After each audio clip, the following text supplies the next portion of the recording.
Good morning, everyone. Happy New Year, and welcome to our first meeting of the year here, January 6, 2026, for the Board of Supervisors meeting here.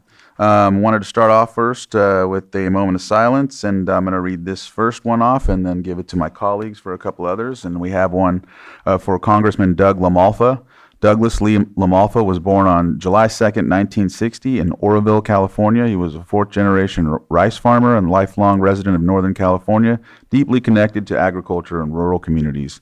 LaMalfa earned a bachelor's degree in agricultural business from California Polytechnic State University, San Luis Obispo. He was married to his wife, Jill, and they had 4 children. LaMalfa served in the California State Assembly from 2002 to 2008 and California State Senate from 2010 to 2012. Before being elected to Congress, he was elected as a U.S. Representative for California's 1st Congressional District in 2012 and served continuously in the U.S. House of Representatives from 2013 until his death in 2026.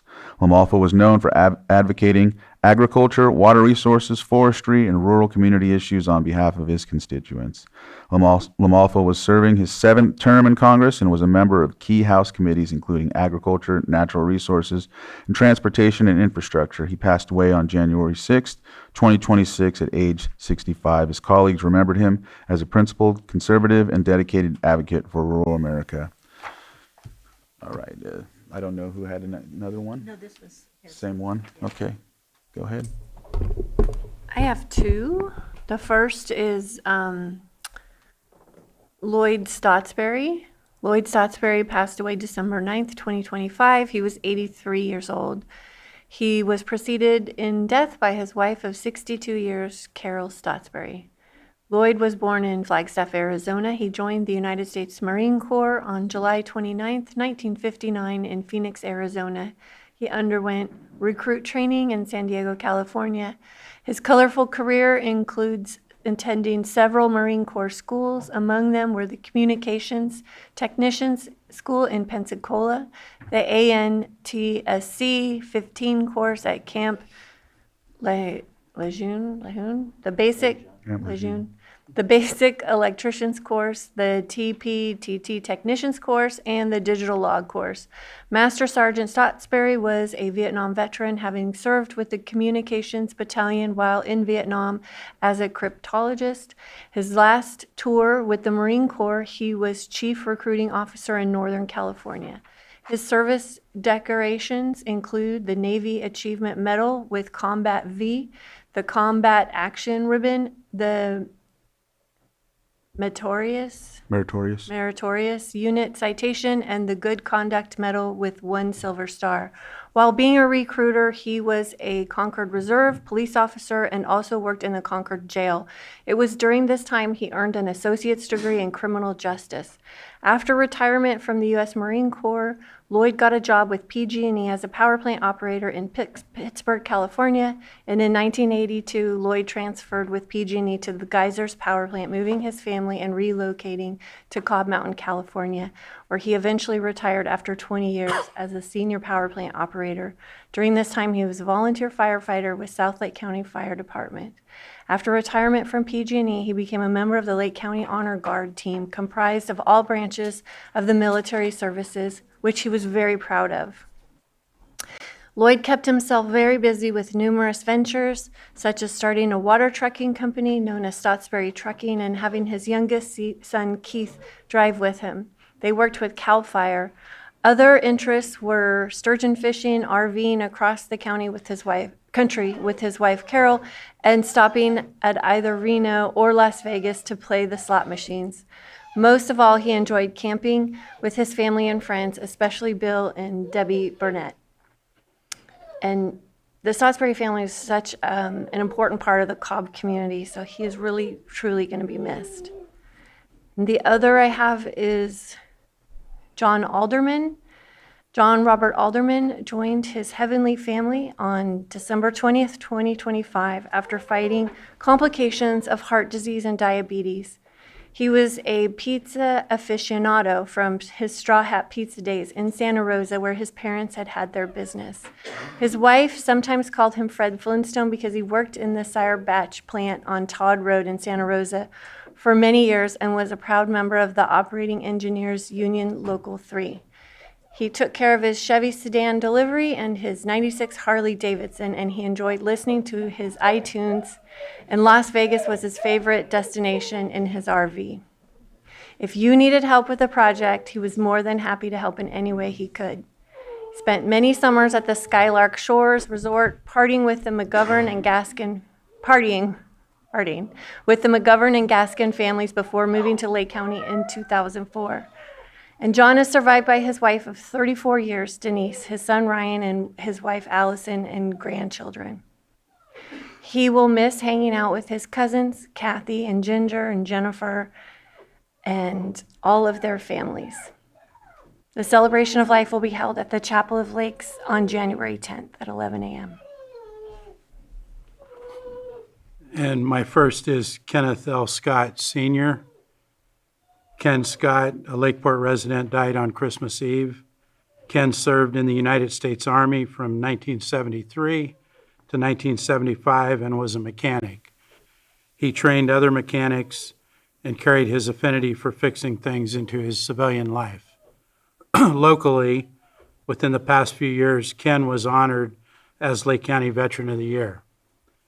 He served in local organizations, including being a member of the Lakeport Elks Lodge, Vet Connect, Hospice, the Lake County Funeral Honors Team, the Joy Maderas Veterans Museum, the Vietnam Veterans of America Chapter 951, and We Serve Veterans.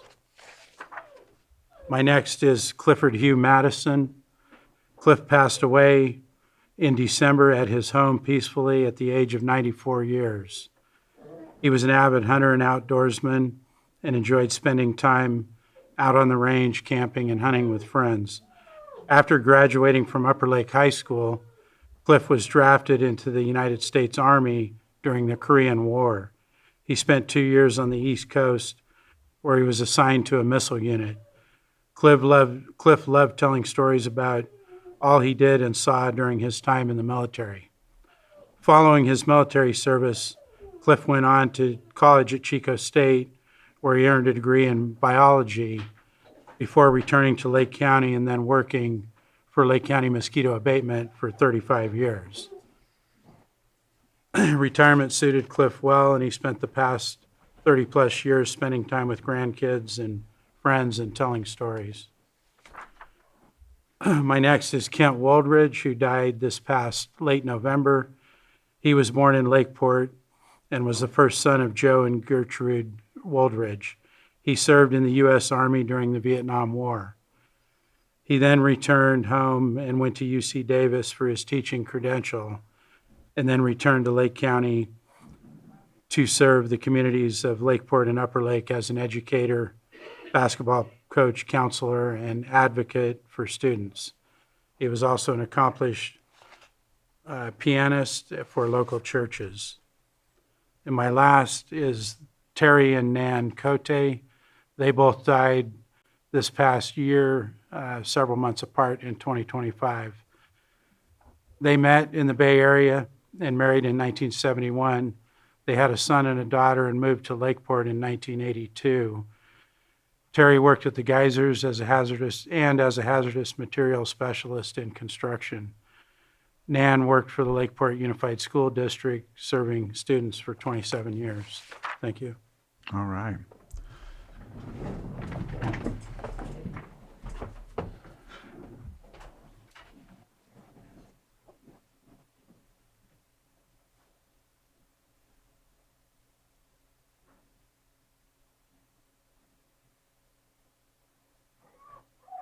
Rick Mayo, can you lead us in the pledge, please?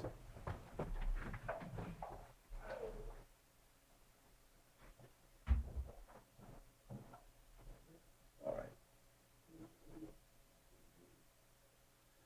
I pledge allegiance to the flag of the United States of America and to the republic for which it stands, one nation, under God, indivisible, with liberty and justice for all. All right.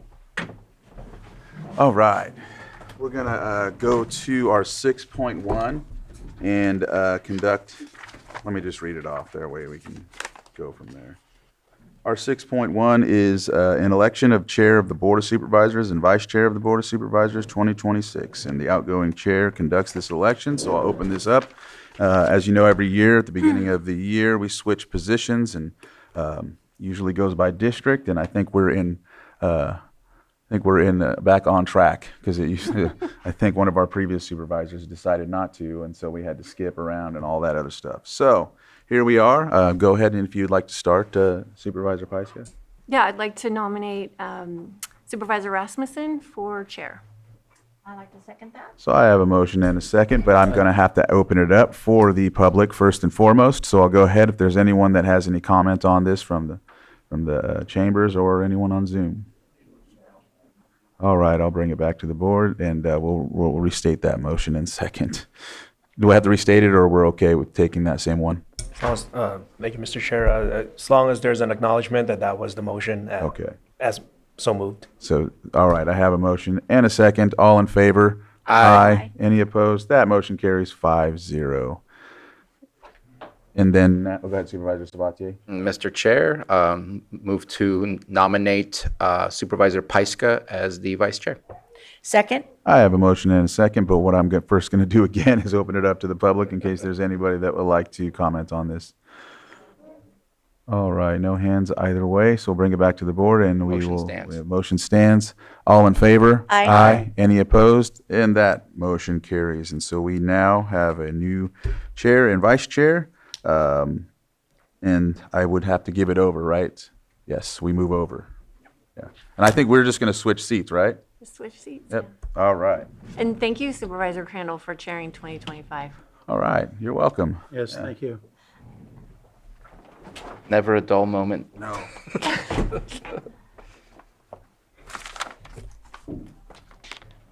can help you. Yeah. I'll get this over here.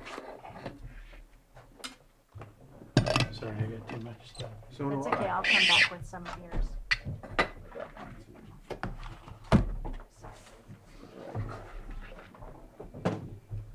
I can move yours there too, Brad, if you'd like. If you're gonna grab this computer, I'll grab this screen. Yeah. Thank you. There's that. Thank you. And your mouse.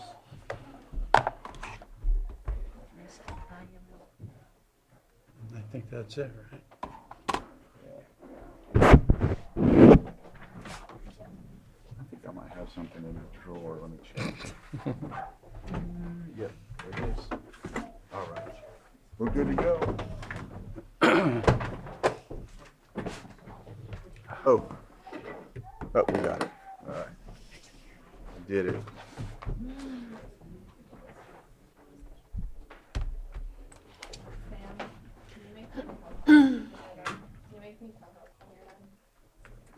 Co-host.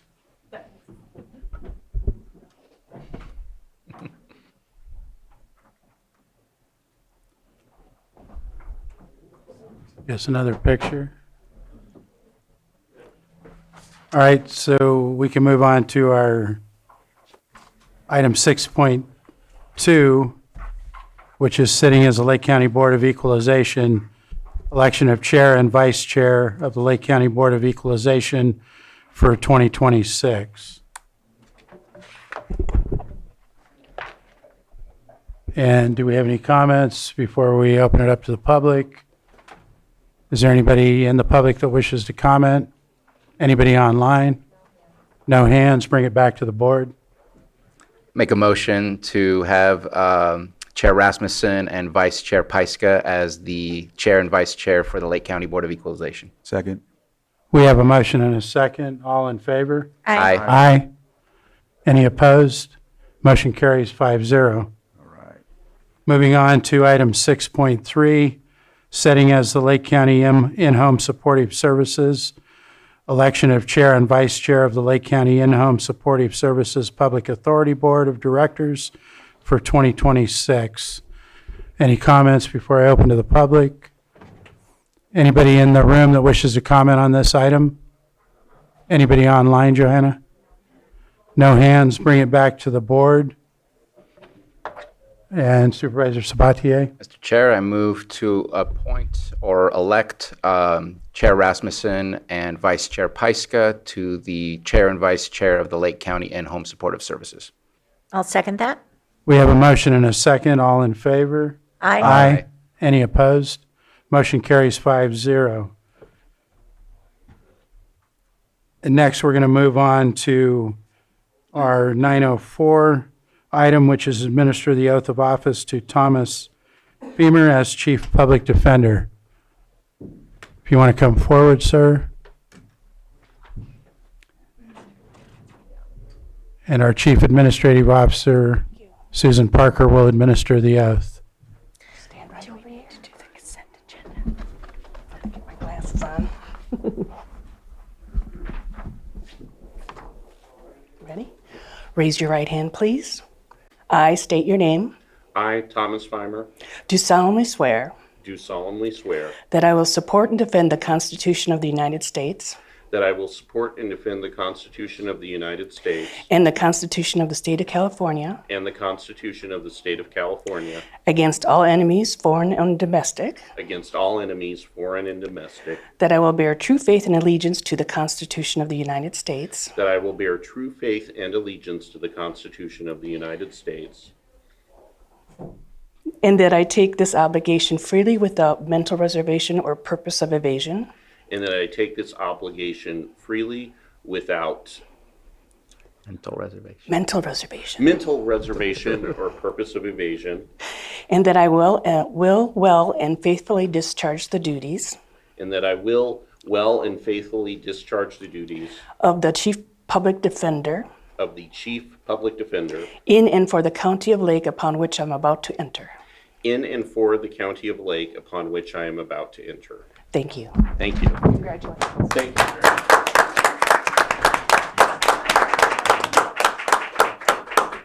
Congratulations. Are you need a picture? We're going to get a picture with our new Chief Public Defender. Yes. Thank you. Thank you so much. Yeah.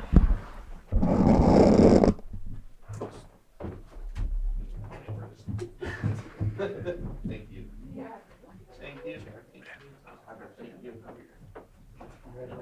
Thank you, Chairman. Thank you. You get us off, you get us off, Trevor? Yep. 1, 2, 3. Perfect. As you please. Yeah, we got like 10 pictures. Yeah. I appreciate that. Yes, please, everybody. Do we have any member of the public that wishes to speak on this item? Nothing in the room, nothing online. We'll go ahead and close this item. No, I did. What was, our board members? Yeah. I just wanted to give a huge shout out to our Public Works and Special Districts crews and everybody else who was out working in the storms the last couple of weeks. We got hit really hard, and I know a lot of our staff had to work a lot of overtime, and the constituents and the residents, and I am personally very grateful for all of that work. Thank you. Anyone online, Johanna? Okay, we'll move on to our, officially move on to our 6.5 item, public input. And this is for any matter not on the agenda. If we have members of the public that wish to speak on anything not appearing on our agenda, come forward, state your name, and you'll have 3 minutes. And it looks like we have somebody in the room.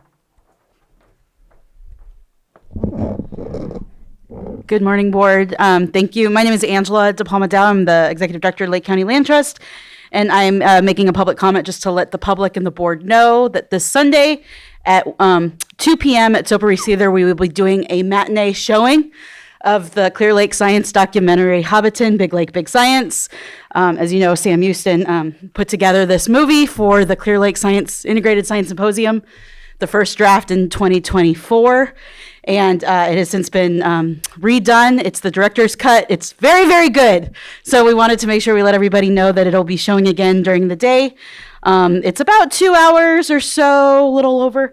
But it is explore a lot of the collaborations that are happening on Clear Lake for scientific research, a lot of the management a lot of the agencies and partners from state, federal, local, tribal that are working together to improve Clear Lake for future generations. So I just want to make sure that was on the board's radar and the public's aware of that. If there's any questions, you can call us at the Land Trust. You can visit the website at Soper Reese. It is free, but last time we did sell out. So we filled all the seats. We actually did turn away about 30 people. So I suggest that folks go onto Soper Reese website and register. And they do accept donations. It is a free event to attend, but donations go to the Soper Reese Theater here in Lakeport on Main Street. I think that's it. And thank you, Sam Houston, for putting the movie together. Thank you. And thank you for your part in it. Do we have anybody else in the room? Seeing none. Anybody online, Joanna?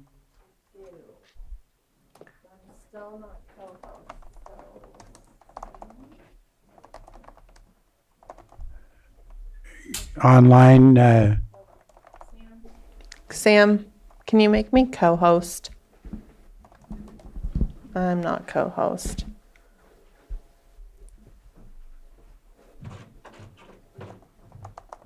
what was the name, Johanna? Okay. iPhone XR. iPhone XR, you'll have 3 minutes for public comment. Skylar Lewa, Pillsbury Family Farms. A new year is not just a reset for departments. It is a reset for those elected to govern. Moments like this are reminders of why the public placed you in those seats in the first place. County government isn't here to be comfortable. It is here to be responsible and to ensure that government power, once granted, is not mistaken for immunity. Department heads may manage operations, but this board holds the responsibility. Oversight is not symbolic. It is not optional. It is the duty that comes with your authority. Leadership sets culture, and culture determines whether accountability is embraced, avoided, and whether transparency is proactive or forced, and whether the public is treated as a partner or inconvenience. These are choices. Public service also requires humility. Every supervisor represents the entire county and not just the lines on a district map. Constituents deserve to be treated with respect and seriousness regardless of where they live, who they voted for, or how inconvenient their concerns may be. The public does not expect perfection, but the public does expect honesty, discipline, and integrity from those entrusted with public resources and with public power. And when standards fall, it's the people that feel it first, not just in the department, but in your government as a whole. And at the start of this new year, this is a reminder. You answer to the people, not the other way around. Authority comes with obligation. Oversight is your job. Accountability is not an attack. It is the foundation of public trust. Muleha. Thank you. No more hands. We'll go ahead and close public comment and move on to our 906 item, Pet of the Week. Good morning, everyone. This is Charlie. He's about 1 year old. He was dropped off at the shelter over the counter. He's very good with other dogs, and he's just a big couch potato and loves attention. And he is available. You like to see Charlie? We haven't tested with cats. He's good with other dogs.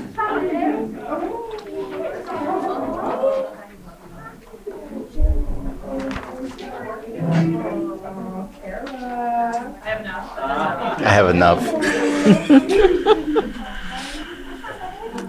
Oh, too bad Steven already got a puppy.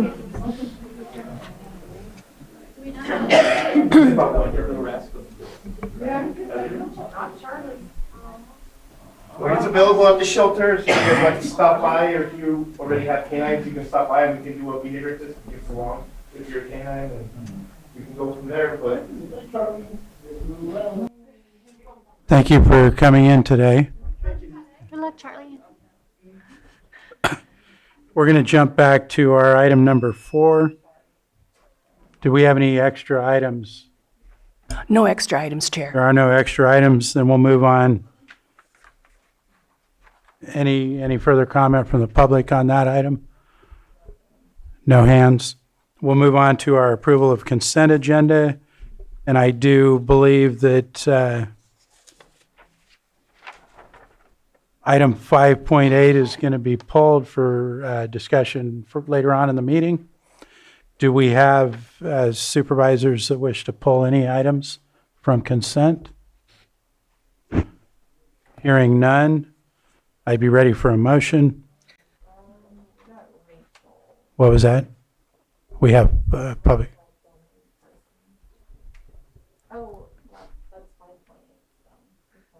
Yeah. I move that we approve the consent agenda. Hang on, was there anything further with that, Johanna? Rachel, Hi. Director Parsons, I'm sorry. Item 5.8, we just need to pull completely from the agenda. The attachments were misposted in a way that the public couldn't open them, so we'll need to bring it to a future agenda for discussion. Okay, so 5.8 will be completely pulled and come back at a later date. Yes, thank you. Thank you. And we have a motion on the floor. That we accept the consent agenda with the exception of 5.8. Second. We have a motion and a second. All in favor? Aye. Aye. Opposed? Motion carries 5-0.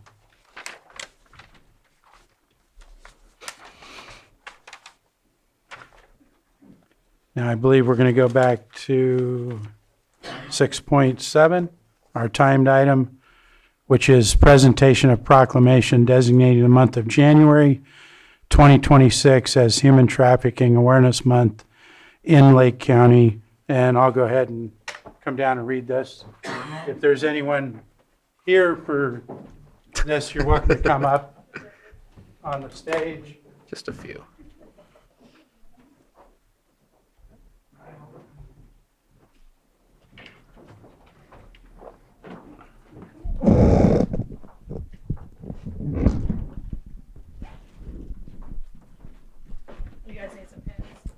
Yes. Yeah, Mark and Please. April, come up. I already Yeah. have my, Thank my you. coffee cup holder. Thank you.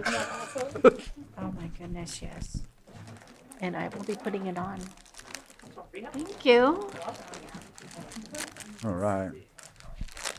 I got one for you. Thank you.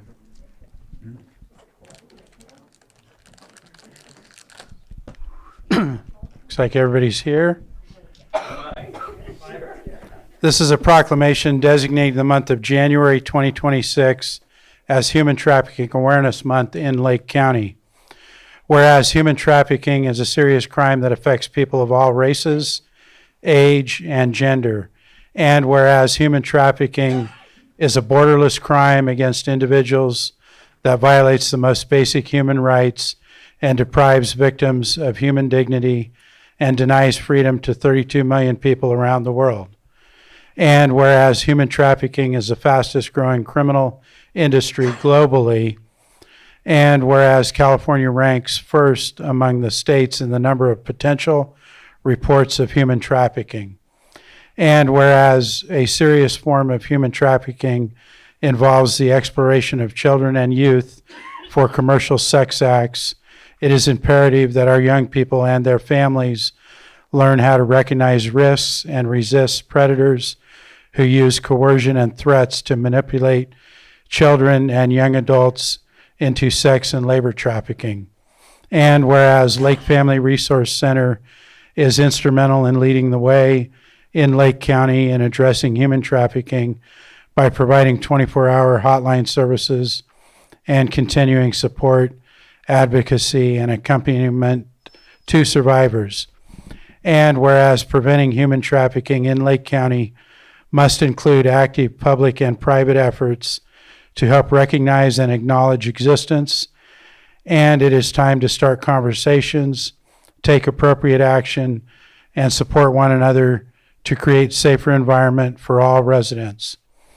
And whereas many organizations such as the District Attorney's Office, Sheriff's Office, Lakeport Police Department, Clear Lake Police Department, our 7 local Pomo tribes, and Lake Family Resource Center are committed to ending human trafficking in Lake County and provide essential crisis intervention and prevention services to all members of the community. Now, therefore, be it proclaimed that the month of January 2026 is designated as Human Trafficking Awareness Month in Lake County, and our community is urged to support the efforts of the agencies assisting victims of human trafficking and urges all local governments, schools, businesses, community members, and others to be aware and report suspicious activity to local law enforcement agencies and help shine the light on human trafficking. This was passed and adopted the 6th day of January, 2026, and signed by our 2025 Chair, E.J. Crandall. Thank you.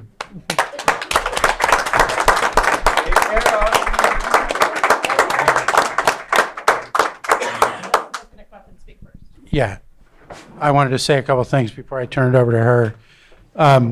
In my previous career, I worked alongside all these law enforcement agencies, Lake Family Resource Center, to be proactive in trying to get the word out. And they've done a phenomenal job in the past few years with providing training to law enforcement. And now we've got our local Rotary clubs that are this month going to be doing presentations in the schools. And lastly, I'll say, you know, I'm personally aware this is a real thing. I was personally involved in multiple investigations where I had young juveniles who were contacted online and convinced to be willing to get picked up here in Lake County. Sex traffickers, human traffickers came here from other areas. A couple cases I remember from Sacramento, the Central Valley, the Bay Area, and picked up these victims and took them down where they were delivered to basically sex traffickers. So it happens, and we need to continue to be aware of that. With that, I'll turn it over. Good morning, everyone. My name is Jessica Layton. I am one of the human trafficking advocates with Lake Family Resource Center. I want to thank you all for coming together today to mark the proclamation of Human Trafficking Awareness Month. This month is a time to reflect on the devastating effects of human trafficking and a reminder that human trafficking affects millions of people around the globe and right here in our own communities. It impacts people of all ages, genders, and backgrounds. Human trafficking is not just a statistic or a headline. It is modern-day slavery. It is people being exploited and robbed of their basic human rights, but we are not powerless against this injustice. Awareness leads to action. Each of us can make a difference in small but meaningful ways by learning the signs of trafficking, supporting organizations that help survivors rebuild their lives, being vigilant in our community, and speaking up when something doesn't seem right. Together, we can be the voice for those who have been silenced and the hope for those waiting to be free. Thank you.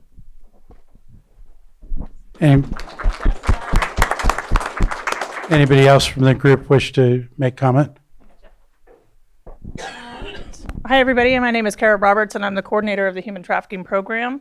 I want to thank the Board of Supervisors for, again, continuing to support us each and every year. So I just wanted to hit you with some factual things so you kind of know what's going on with human trafficking here. So we have had this program in place for about 6 years now. We're in the process of writing for another grant, which will continue for another 3 years. During our time, we've trained well over 500 professionals and community members here in the county, including local police department, sheriff's department, highway patrol, fish and game, and am I forgetting anybody? District attorneys. We've been trying to get out there, you guys, for the past 6 years. So during that time, we've served over 150. It's hard to keep count on how many there is. I'd have to go back. Each day it changes, the number grows. But 150 different people in the county for various different trafficking situations. So for those 150 plus people, we've offered over 10,000 services over the last 6 years. And those vary as well. We have a lot of different options and services available to people.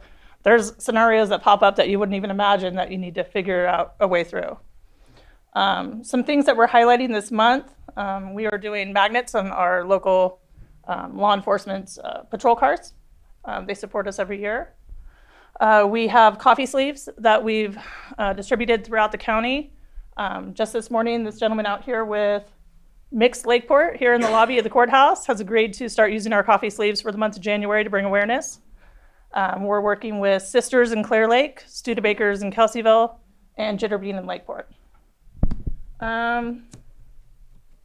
We've also, as Brad mentioned, had some involvement with Rotary this year that's been very exciting. So one of our projects is that we've developed a sticker and had participation from different motels all across the county, that we're going to be putting this sticker in their motel rooms, on their mirrors in their bathrooms, because that is one of the most vulnerable places that people are being trafficked. So they'll have that local resource there available to see.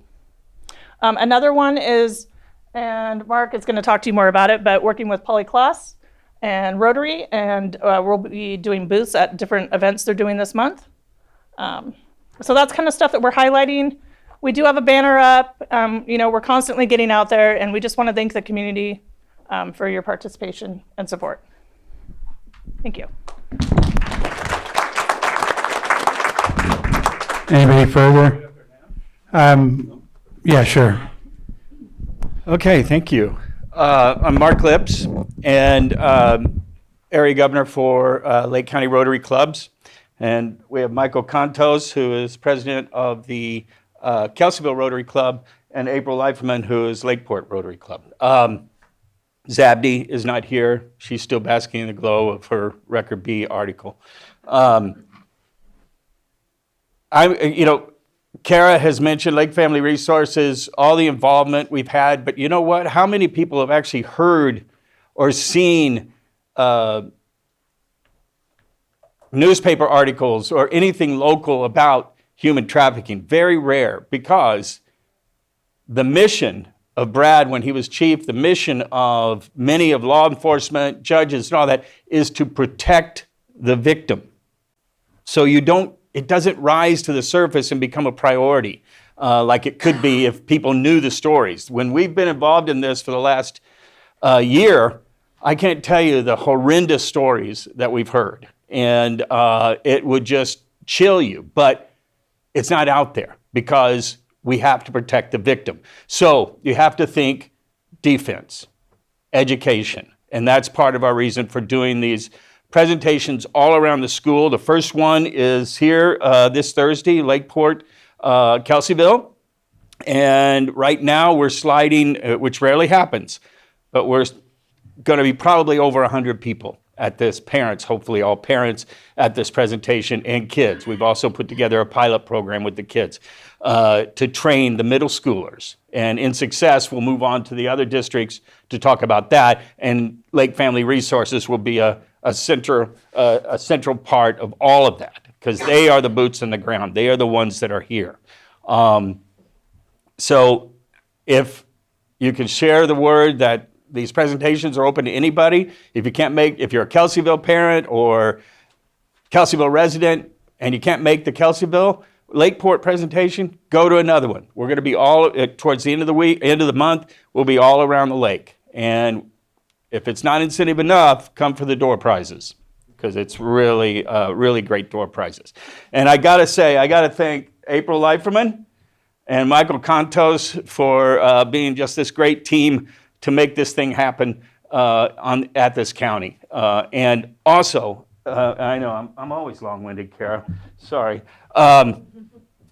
Huge thanks to EJ, Supervisor Crandall, and Supervisor Pyska for donating, because we've tried not to go after traditional funds that other Rotary clubs need to use for their own service projects. So we've gone after non-traditional, and you guys stepped up immediately and donated towards this serious issue that's kind of kept under wraps, and really appreciate it.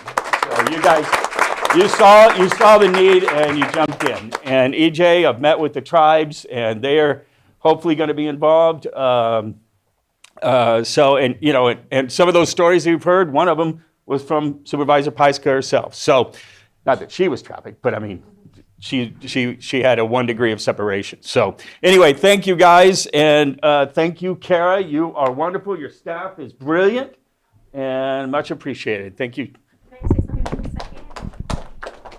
second? So I'm April Leiferman, and I'm kind of the liaison between the Rotary clubs and the schools. I'm a 40-year administrator here in Lake County.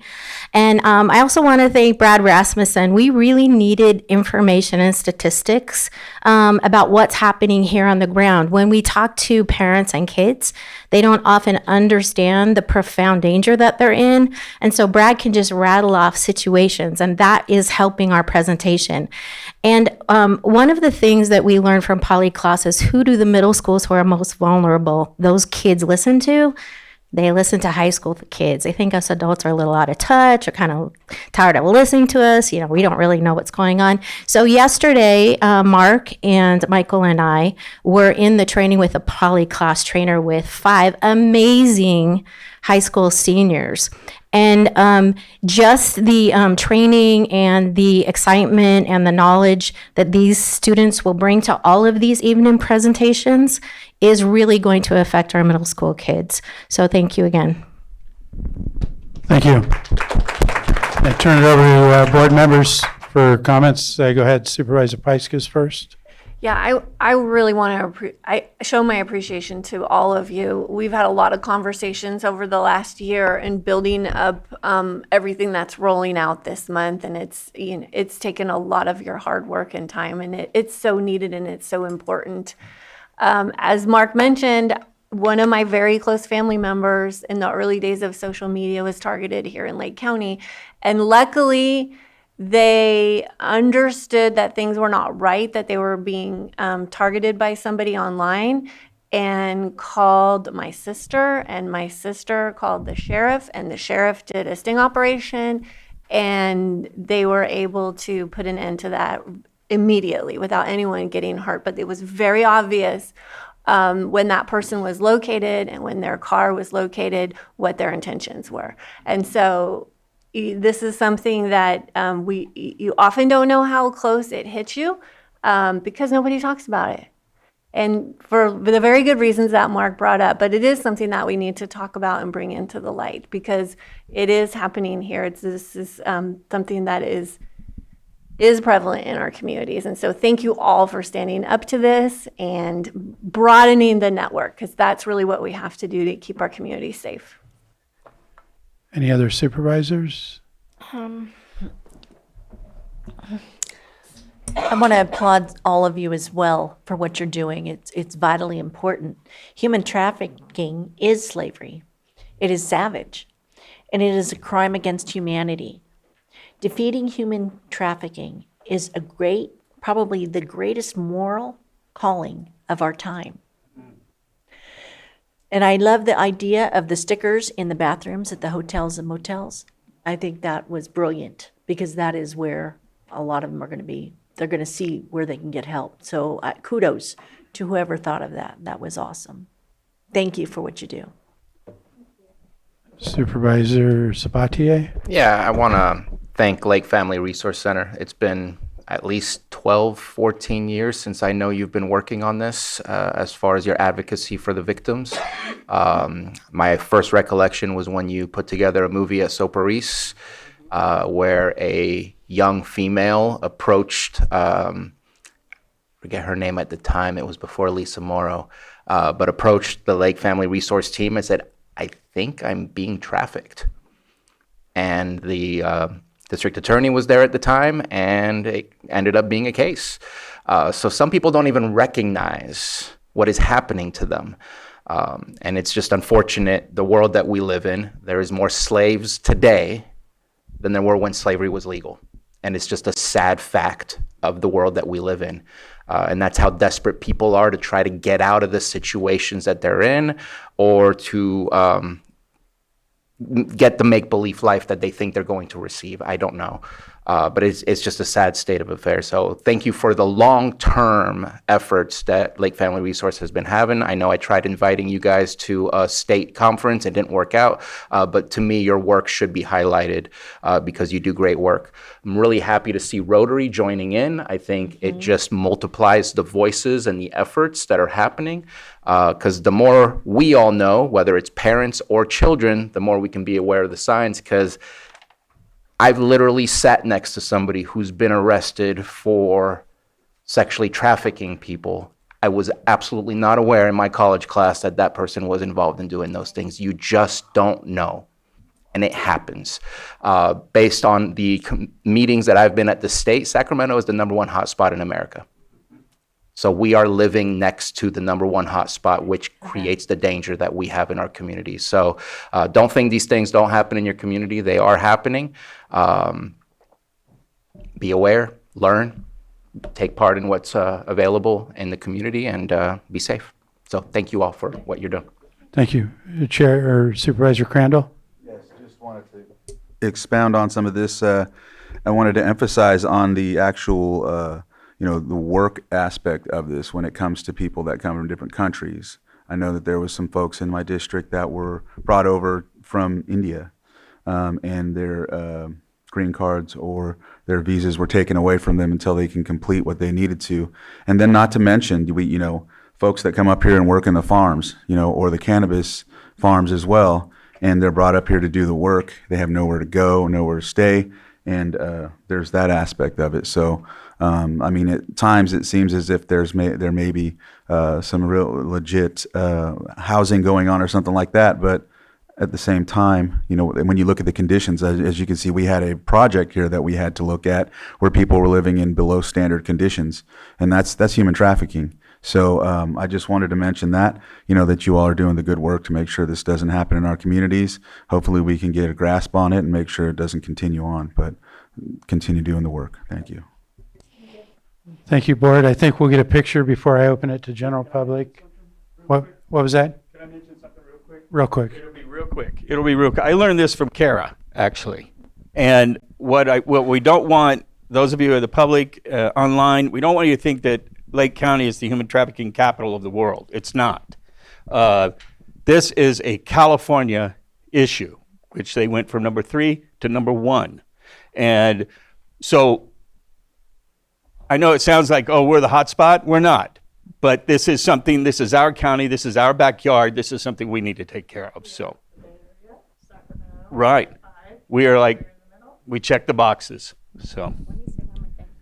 We also want to learn from Poly class, but we know we can sustain this with all the different agencies that we've been working with. So we're going to glean from them what we know, really work with high school students to talk to middle school students, and work with all our agencies to continue this and sustain the program. Thank you. I think we can get a picture, and then I'll open it to the general public.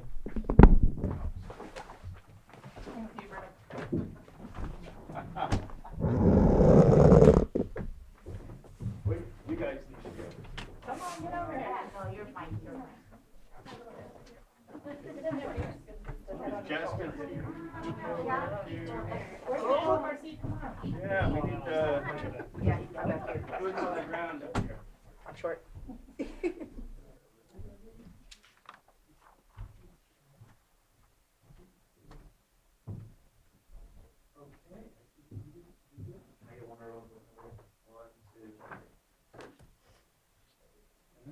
Thank you. Thank you, everybody. I wish I had a cough drop for you. I was doing so I have nothing well. for you. I was like thinking of myself. I almost offered you my coffee, but that wasn't going to help. She was like, I have water in my purse. I was like, my coffee's over there. Hope you feel better.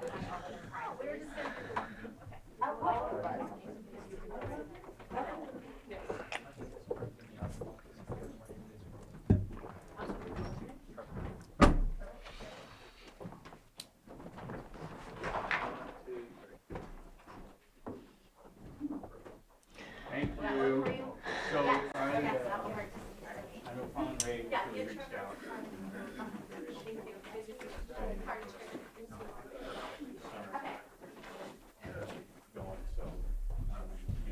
Do we have anybody in the room that wishes to speak on this item? Seeing nobody in the, I'm sorry, Margot, you'll have 3 minutes. Thank you, Mr. Chair. Margot Kambara. I'd like to thank Lake Family Resource Center, Rotary, and the Lake County Education community for taking up this important issue and bringing resources to the county so we are more aware of the dangers that our youth face. I have a question and a suggestion concerning the January program that the Polly Klaus sponsored by the Polly Klaus Foundation, and that is the question is the program going to be recorded?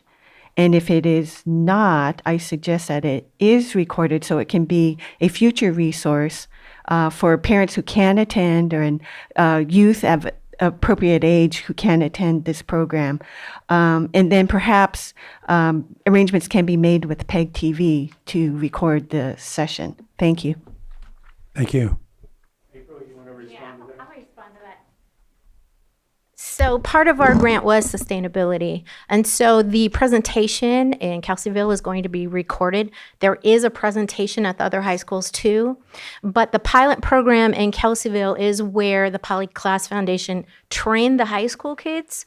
And like I said, the three amigos and I were actually there. We think we can work with Lake Family Resource and replicate this. But then the high school students are going to come and talk to the middle school students. And that's where I was talking a little bit earlier, that the middle school students have some boundary issues in the fact that they think that parents are overprotective, adults are overprotective. That's not going to really happen to them. The worst thing that could happen to them is their parent finds out, and that if their parent finds out, they can solve any problem. They just aren't at the emotional development to really understand how serious and how the dangers are out there. But who do they listen to? They think the high school kids are pretty cool. They know that they know about social media. They go to their football games, et cetera, et cetera. And so that's the whole point when Polly Klaus gave her presentation to Rotary. Being in education for 40 years, I knew that's exactly who those kids will listen to more deeply. And also parents, to be honest with you, whether it be vaping, whether it be social media dangers, they just aren't quite aware. So this program, when we do the presentations, those 5 high school students will give parts of the presentation, and they will also go to the other schools. In Kelseyville, they have 2 assemblies that they're going to come to the middle school to talk to the kids, and that is also going to be filmed for the other middle schools to use. So then we're going to work with Lake Family Resource and other agencies, and hopefully we have the sustainability and the talent to continue this going forward. Thank you. Seeing no one else in the room, we'll move on to online. And we have Betsy Kahn. Betsy, go ahead. You'll have 3 minutes.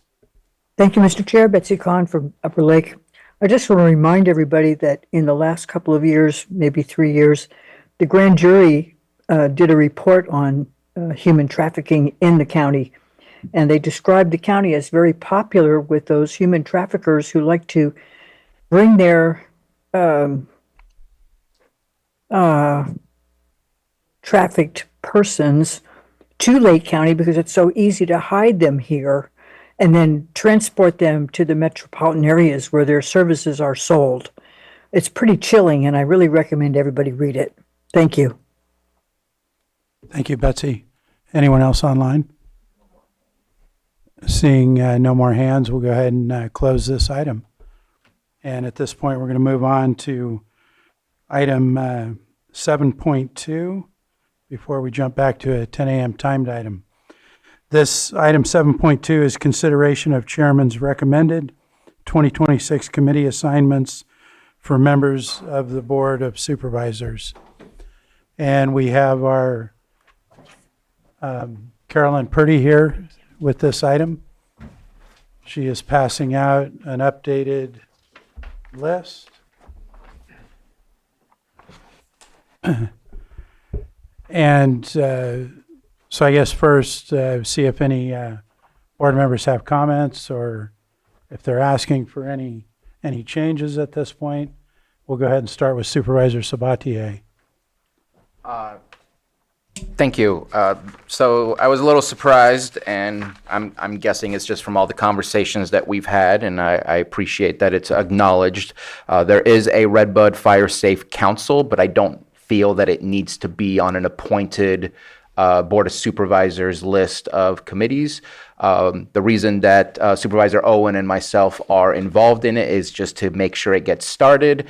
The idea is eventually to pass it off to community members who are adamant about fire safety and helping to move things forward in projects to mitigate fires in the community. But I don't know that it needs to be a mandatory Board of Supervisor committee that we put on our assignments. Any further comment on that from anyone? I wasn't really aware of that. I don't have a problem with it not being a committee. I don't know how the rest of the board feels. I concur with what Supervisor Sabatier just mentioned. We're both, of course, on it because we're getting it going. But however, there may be other people that want to jump in after we get it going, and to put it as a dedicated requirement, I don't know that that's necessary. Supervisor Pyska, did you have a comment? I did, and it doesn't really matter one way or the other to me, but how the Lake County Fire Safe Council is, I'm not a member of it, but it's my assignment to attend so that we know what's going on, so that there's some county input received during their roundtables.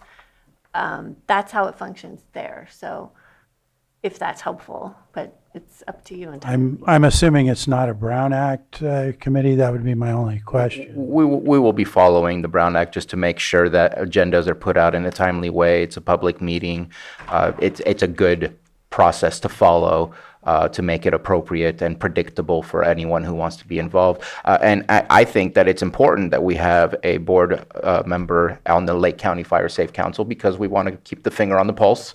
But there's not the Canocti Fire Safe Council either on this list because, again, it needs to exist because there's a purpose, but it's not necessarily the Board of Supervisors that needs to be assigned to that specifically rather than a board member keeping track of what's going on within their community whenever they have the time to.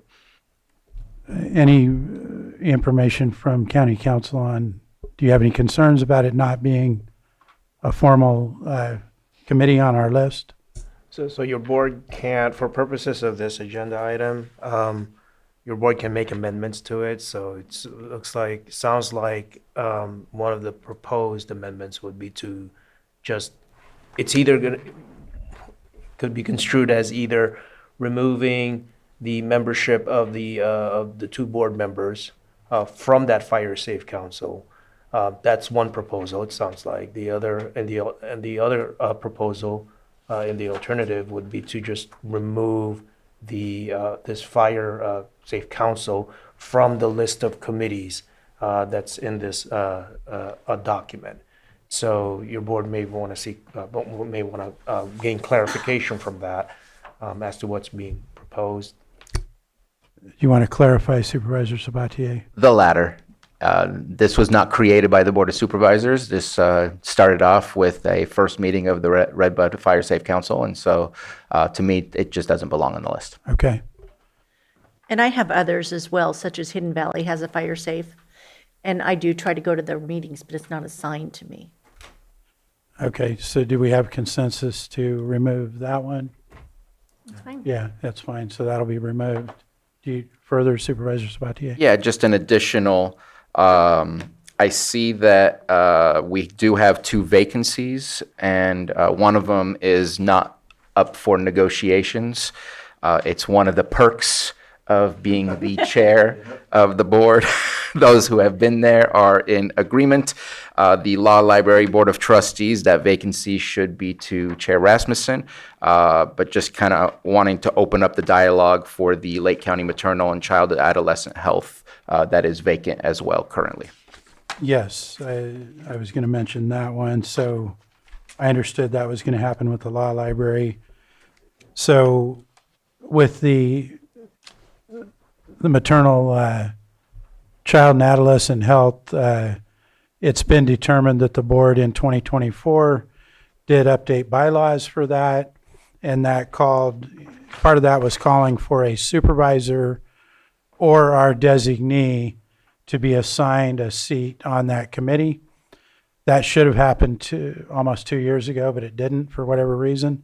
So at this point, do we have one of the board members that would like to serve on that committee? So I guess that's the first question. Do we have a board member that wants to serve? I can tell you that in working with them in the past couple days, the meetings are held. It looks like the first ones is on January 8th at 9 a.m. So that was going to be the second Thursday of the month at 9 a.m. And they're all in Lakeport, with the exception of they're dark in July and they're dark in December. So it's 10 meetings per the year 2026, starting at 9 a.m. In speaking with the chair of that committee also, it is their hope and desire that an actual supervisor would be willing to serve there rather than us designating an appointee. So I'll throw that out. So far not hearing, go ahead. Is there a possibility for an alternate as well to support? Because I think there's a lot of committees, and I think there's hesitance to, suddenly raise our hand and say, I'll take on another committee. If there's an alternate, then I think that would maybe make things easier. And because of my participation in the childcare work group over at CSAC, my being an alternate on First Five, and also joining the childcare group here locally, I wouldn't mind. I think it would fit into that same type of discussion. And I did read the bylaws. I don't recall seeing anything specifically for an alternate. Of course, we could always update the bylaws if we have to, but I can tell you that they are operating with another appointed member of the committee who generally sends someone else in their place. And in that situation, that person can't vote. Gotcha. So I would think that we would need to, I wouldn't have a problem with it, but I think we may, I don't have the bylaws in front of me today, but we may need to have to update them if we went the route of having an alternate as well. Do you have time in your schedule for it? you said 9 a.m., right? Yes. Second Thursday? The schedule is second Thursday of the month at 9 a.m. Okay. And is it always the same location? Or It's does it always bounce? in Lakeport according to this schedule I was sent. I'll give it a shot. Okay, so you want to try it for a year? I'm looking at my calendar. I'm all the way through April, and I do have the availability. It makes it tight for others after the fact, but I'm sure I could fit it in. And maybe we could have county council look at the bylaw to see if that alternate fits or not. Yeah, I Go can be ahead. the alternate. I do have a slot between two meetings, so it's not ideal either. But I wouldn't mind being an alternate for that to make sure that there's quorum and always someone in attendance. Okay, so with that, we could put Supervisor Sabatier and Supervisor Pyska as an alternate, but we have to see if it actually allows for that. Otherwise, we could bring back the bylaws later. Is there anyone that wishes to make any further changes on any of these committees? I have a suggestion for committees, but would probably be after we accept A this. suggestion for adding a committee? or- Adding one for the, I don't know if that would later. fit in today's item. no, it doesn't have to. Okay. I was just So going we to could put it bring on that the back. radar. Okay. We'll probably have to, I don't think it's open for discussion today, but with it not being part of this, but we can always bring back an item. It's for animal control. Okay. To have somebody assigned to that. Yeah, that would have to be, because the board has never assigned a supervisor to that committee. So we can discuss that later. I don't feel that we need to make any other changes. I'm happy where I'm at and would rather stay with that since I have the schedule dialed in for me. Anything else from supervisors on this? So from what I understand, we have, Lloyd, we just need, we don't need a formal vote on this, do we? It would be by, thank you, Mr. Chair, it would be by Motion. motion, and your board may want to take in public Okay, comment so- as well. Yes, we'll need to take public input. Is there any members of the public that wish to comment at this point?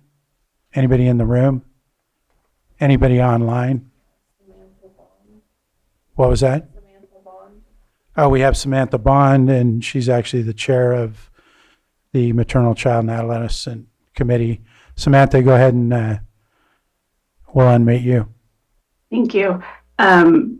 Just a couple points of clarification. At the moment, our bylaws do not allow for an alternate. However, we are going to be reviewing our bylaws this Thursday. The meeting does go from 9 a.m. to 10:30. So I do understand if you have to leave before that 10:30 timeframe, as it is new to your guys' schedules. And I just want to also express my deep gratitude to the board for appointing somebody to this advisory board, as we do think that it's really important to have somebody represented to help us kind of continue our work with maternal, child, and adolescent health. So thank you. Thank you. Any other public comment, Johanna? Betsy Kahn. Thank you, Mr. Chair. Betsy Kahn. I just would like to encourage whoever is assigned to the IHSS Advisory Committee to please help us put that committee back on its feet and get it going. Thank you. Thank you.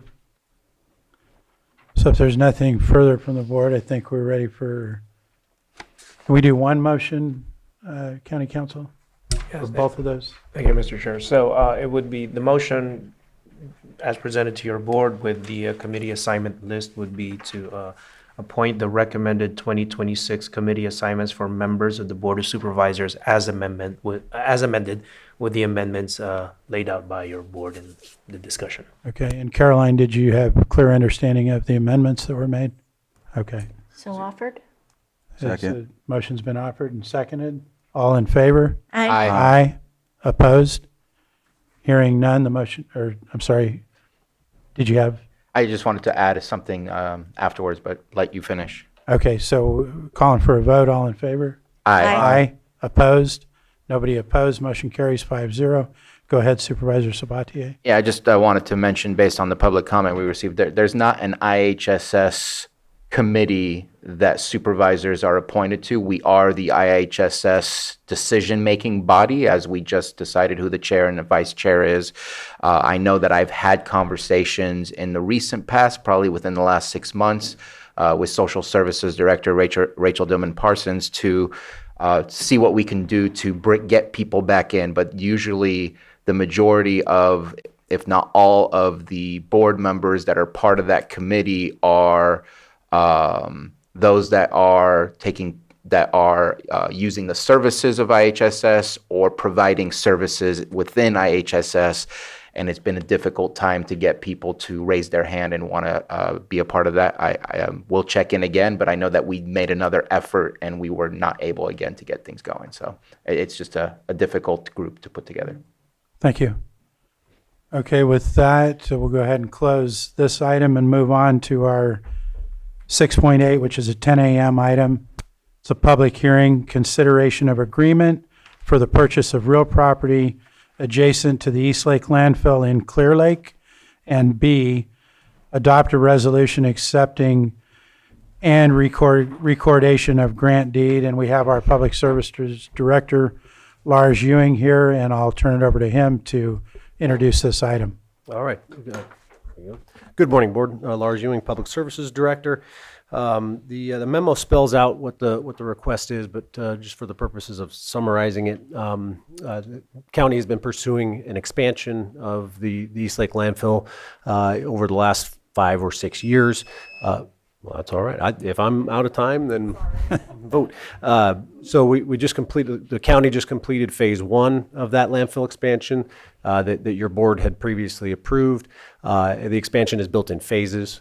So one of the expansion phases, in fact, the last phase, which would be anticipated to be constructed in 8 to 10 years, does require a small portion of property to be acquired to the north.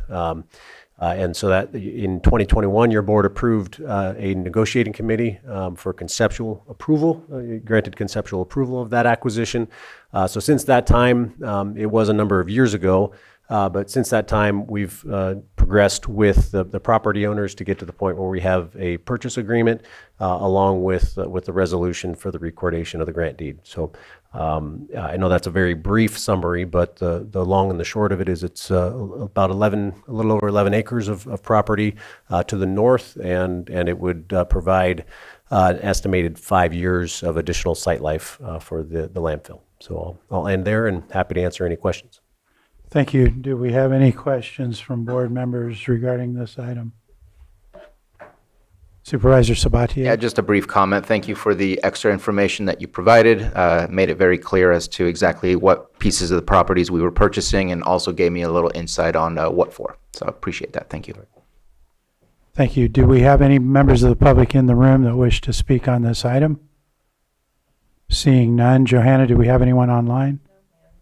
No hands online. I'll bring it back to the board for action. Mr. Chair, I move to approve the agreement for the purchase of real property adjacent to the East Lake landfill in Clear Lake. And I will stop there and say, allow the chair to sign. Authorize the chair to sign. We have a motion and a second. All in favor? Aye. Aye. Opposed? Hearing none, motion carries 5-0. And Mr. Chair, I offer the resolution. And the resolution's been offered. Supervisor Owen? Yes. Supervisor Sabatier? Aye. Supervisor Crandall? Yes. Supervisor Pyska? Yes. And Supervisor Rasmussen? Aye. And that passes, and I believe we're concluded. Thank you. Thank you, Mr. Ewing. Going to move. Break. 5-minute break? We're going to take a 5-minute break. We're going to call the meeting back to order. And at this time, we're going to do our 7.3 item, which is consideration of formation of an ad hoc committee toward development of a Lake County energy policy. And we have members of our CASO's office here to introduce this item. And with that, I'll turn it over to you. Thank you, and good morning, Chair Rasmussen, Vice Chair Pyska, and supervisors. Matthew Rothstein, Chief Deputy County Administrative Officer.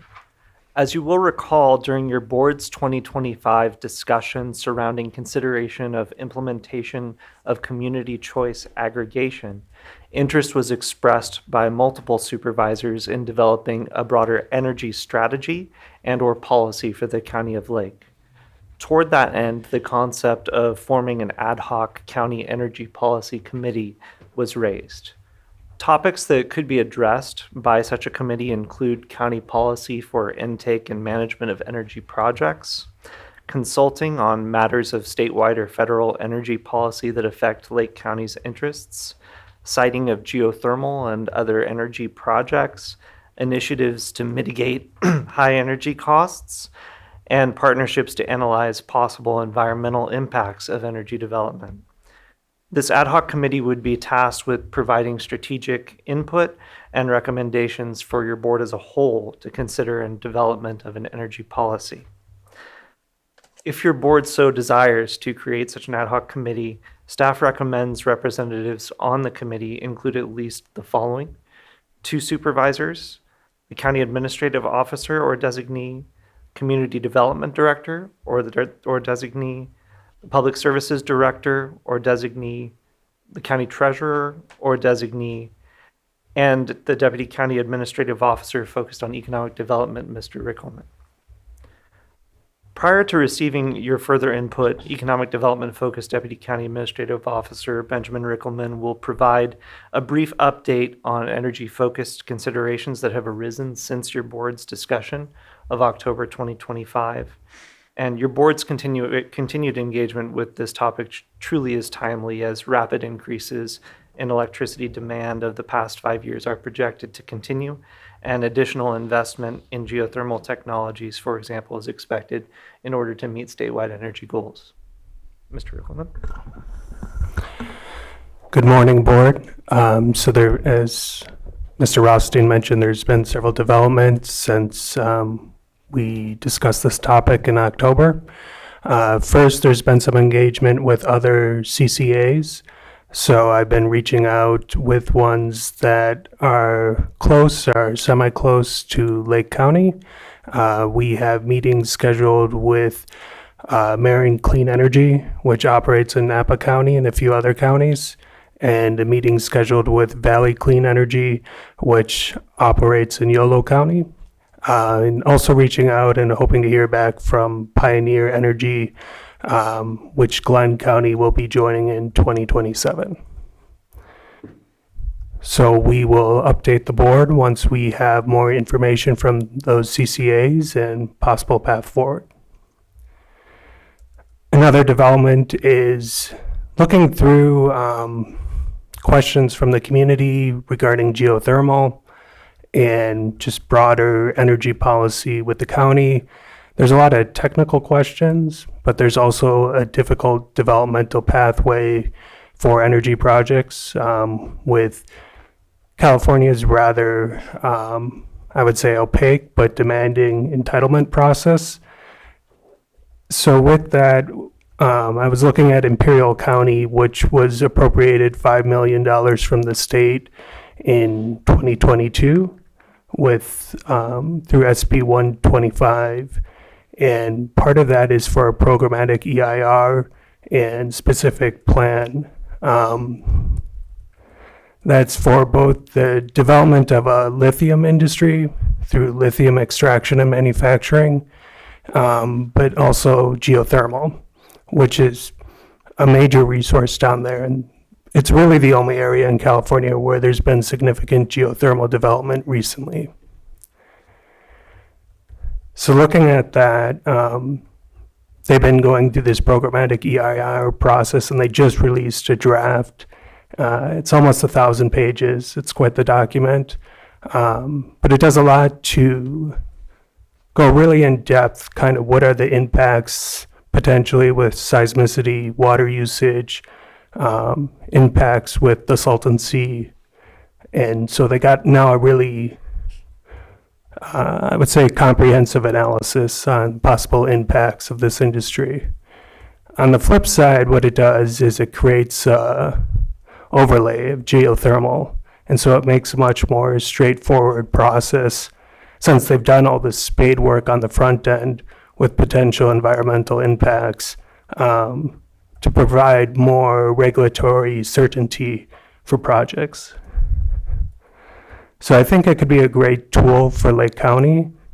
And so we're preparing a ask to the state for possible funding. It would be a considerable expense, so I don't think really the general fund could support it.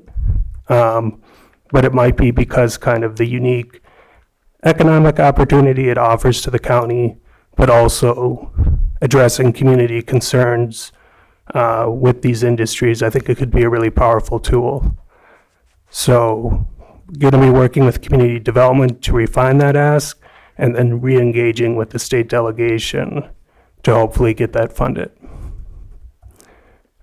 Another thing we're working on is going to work with a consultant for community energy projects.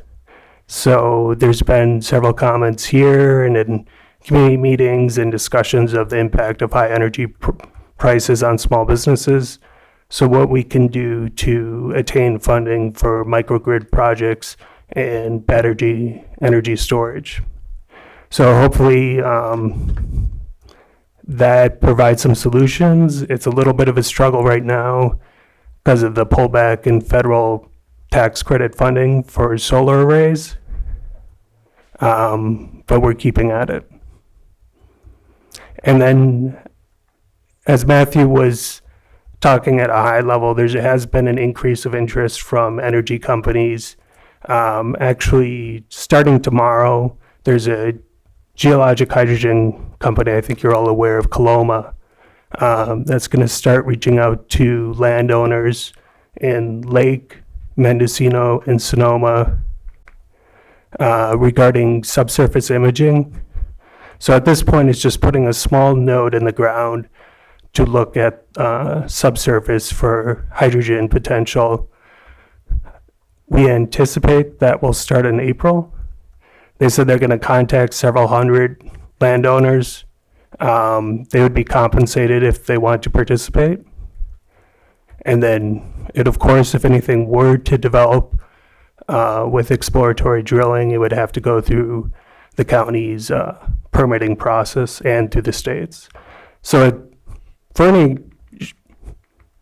dirt getting turned per se, it's a significant ways off, but this is the beginning of the process. And there has been a few geothermal companies interested in Lake County recently too. There's two I know of, and there's a few more I think are poking around.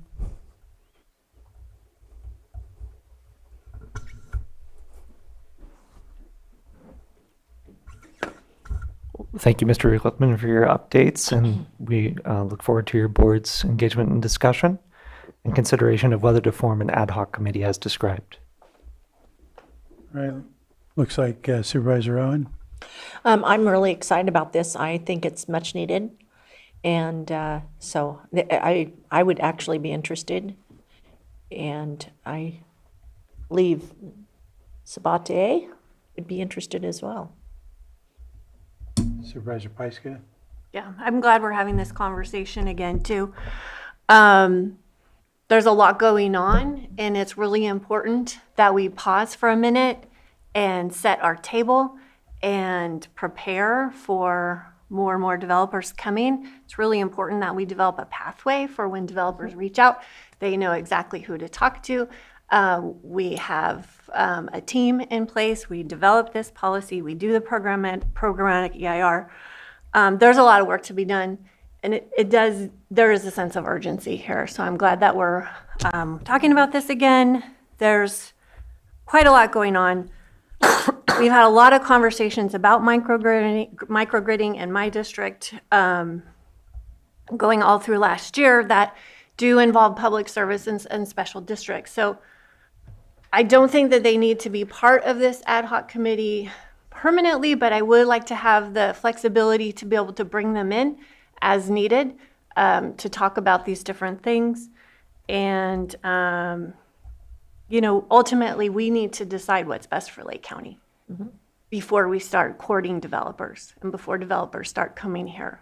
That's the biggest priority of this ad hoc committee, and I definitely want to be a part of it. Oh, and the other thing is that with my NACO committee, EELU, which is environment, energy, and land use, we have been talking about all of these topics for the last several years. There's a lot more rolling out this year, especially nationwide, with the high need for energy and data centers and kind of what's all happening in the California space. Supervisor Sabatier. Yes, definitely interested. Already have met multiple times with some developers and other interested parties with Supervisor Owen. I've been sending all of this information over to Mr. Rickelman because, in my opinion, you're the point of contact for these types of things just because this is economic development. And so I always wanted to make sure you're clued in. I think this is a beginning phase one. Because yes, we need to get our feet on the ground and we need to get some guidance created. But in the long run, we have to involve the tribes and the cities. We are not going to win the energy game or market here in Lake County if we think just the county should do it for everyone else. I think we have to invite everyone else to the table eventually. So I think this is phase one to start what we want, what our platform is, but then we have to open up the doors eventually because I think that that would be just nearsighted. So very interested. I think just as is, I think every committee has the ability to bring in folks that need to provide information to us. So I think that's already kind of set up in there. And just, I'll stop there. So thank you. Supervisor Crandall. Yeah, so just thinking about the discussion we had a few months back, and then just in this memo talking about a community choice aggregation. I think it's important. We wanted to move in this direction. I think this ad hoc is a good start for it, regardless of who's on it. I think there's enough that want to be on it that I'll take a step back. I think it's very important, like Supervisor Sabatier said, to get the tribes and the cities involved, because if we do it without them, there's potential for a lawsuit on all ends. So I think that's important. And whether it be geothermal, whether it be, I don't know, anything else, that just, we need to do it. So I'm fine with it, and I think we just need to figure out who wants to be on it, right? Or if we're going to do it, and who's going to be on it, right? Right. So if there's nothing further, we'll open it up to the public before we bring it back for action. And you'll have 3 minutes. Good morning, Board. Good morning, Chair. Yes, I think this is great to have a committee. I think the Board has touched on a variety of important topics to make sure the tribes and cities are involved, to protect our assets and our resources, first and foremost, and that whoever does come in comes in on our terms. I would respectfully suggest that we also look at, beyond, say, geothermal, looking at ways to encourage development of self-generation, home solar and things like that, to lower the barriers to entry into that type of energy development. Right now, it's if you can afford the startup costs, it becomes quite attractive to, put in your own solar panels, but the barrier is that upfront cost. So I would recommend and encourage that as part of this policy to find ways that the county can work with providers to lower that cost, whether it be lowering permitting fees, to have revolving loans, having ways that the cost can be applied to deferred through, say, property tax or some other mechanism, so that the investment can be spread out and make it more affordable for more people to participate. I like the idea of just about everything that was said here. There is a lot of opportunity, and I think there's a great step forward. Thank you. Thank you.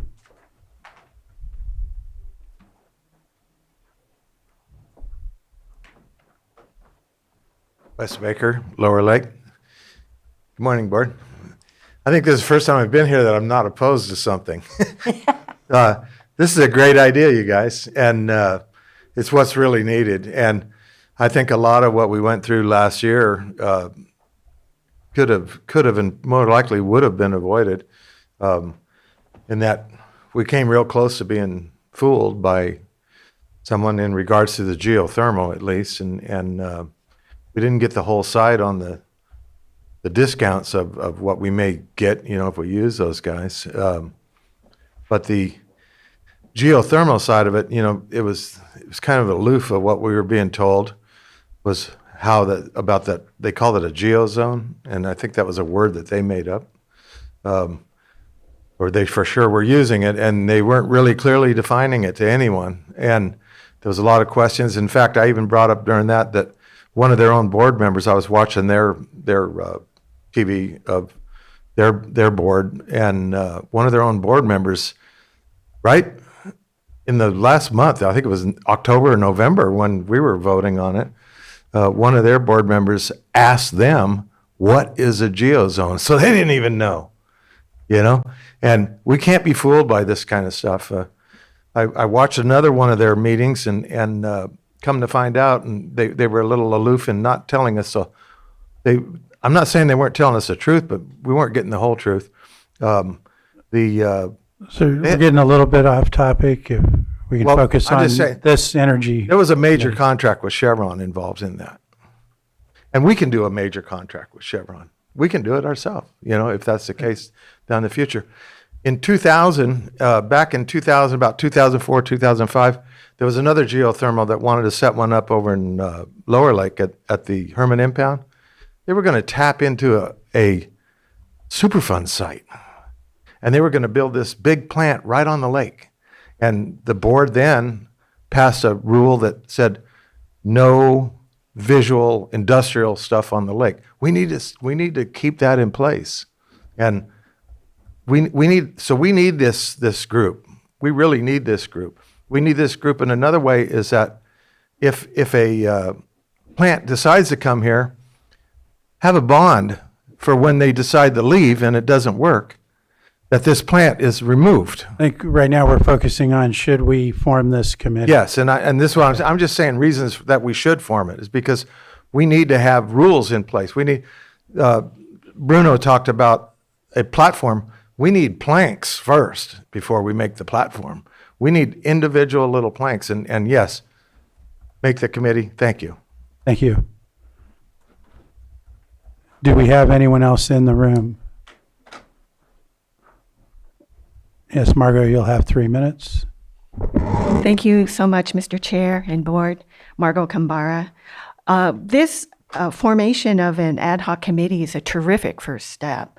It's an important step to our energy future, and I hope our energy independence.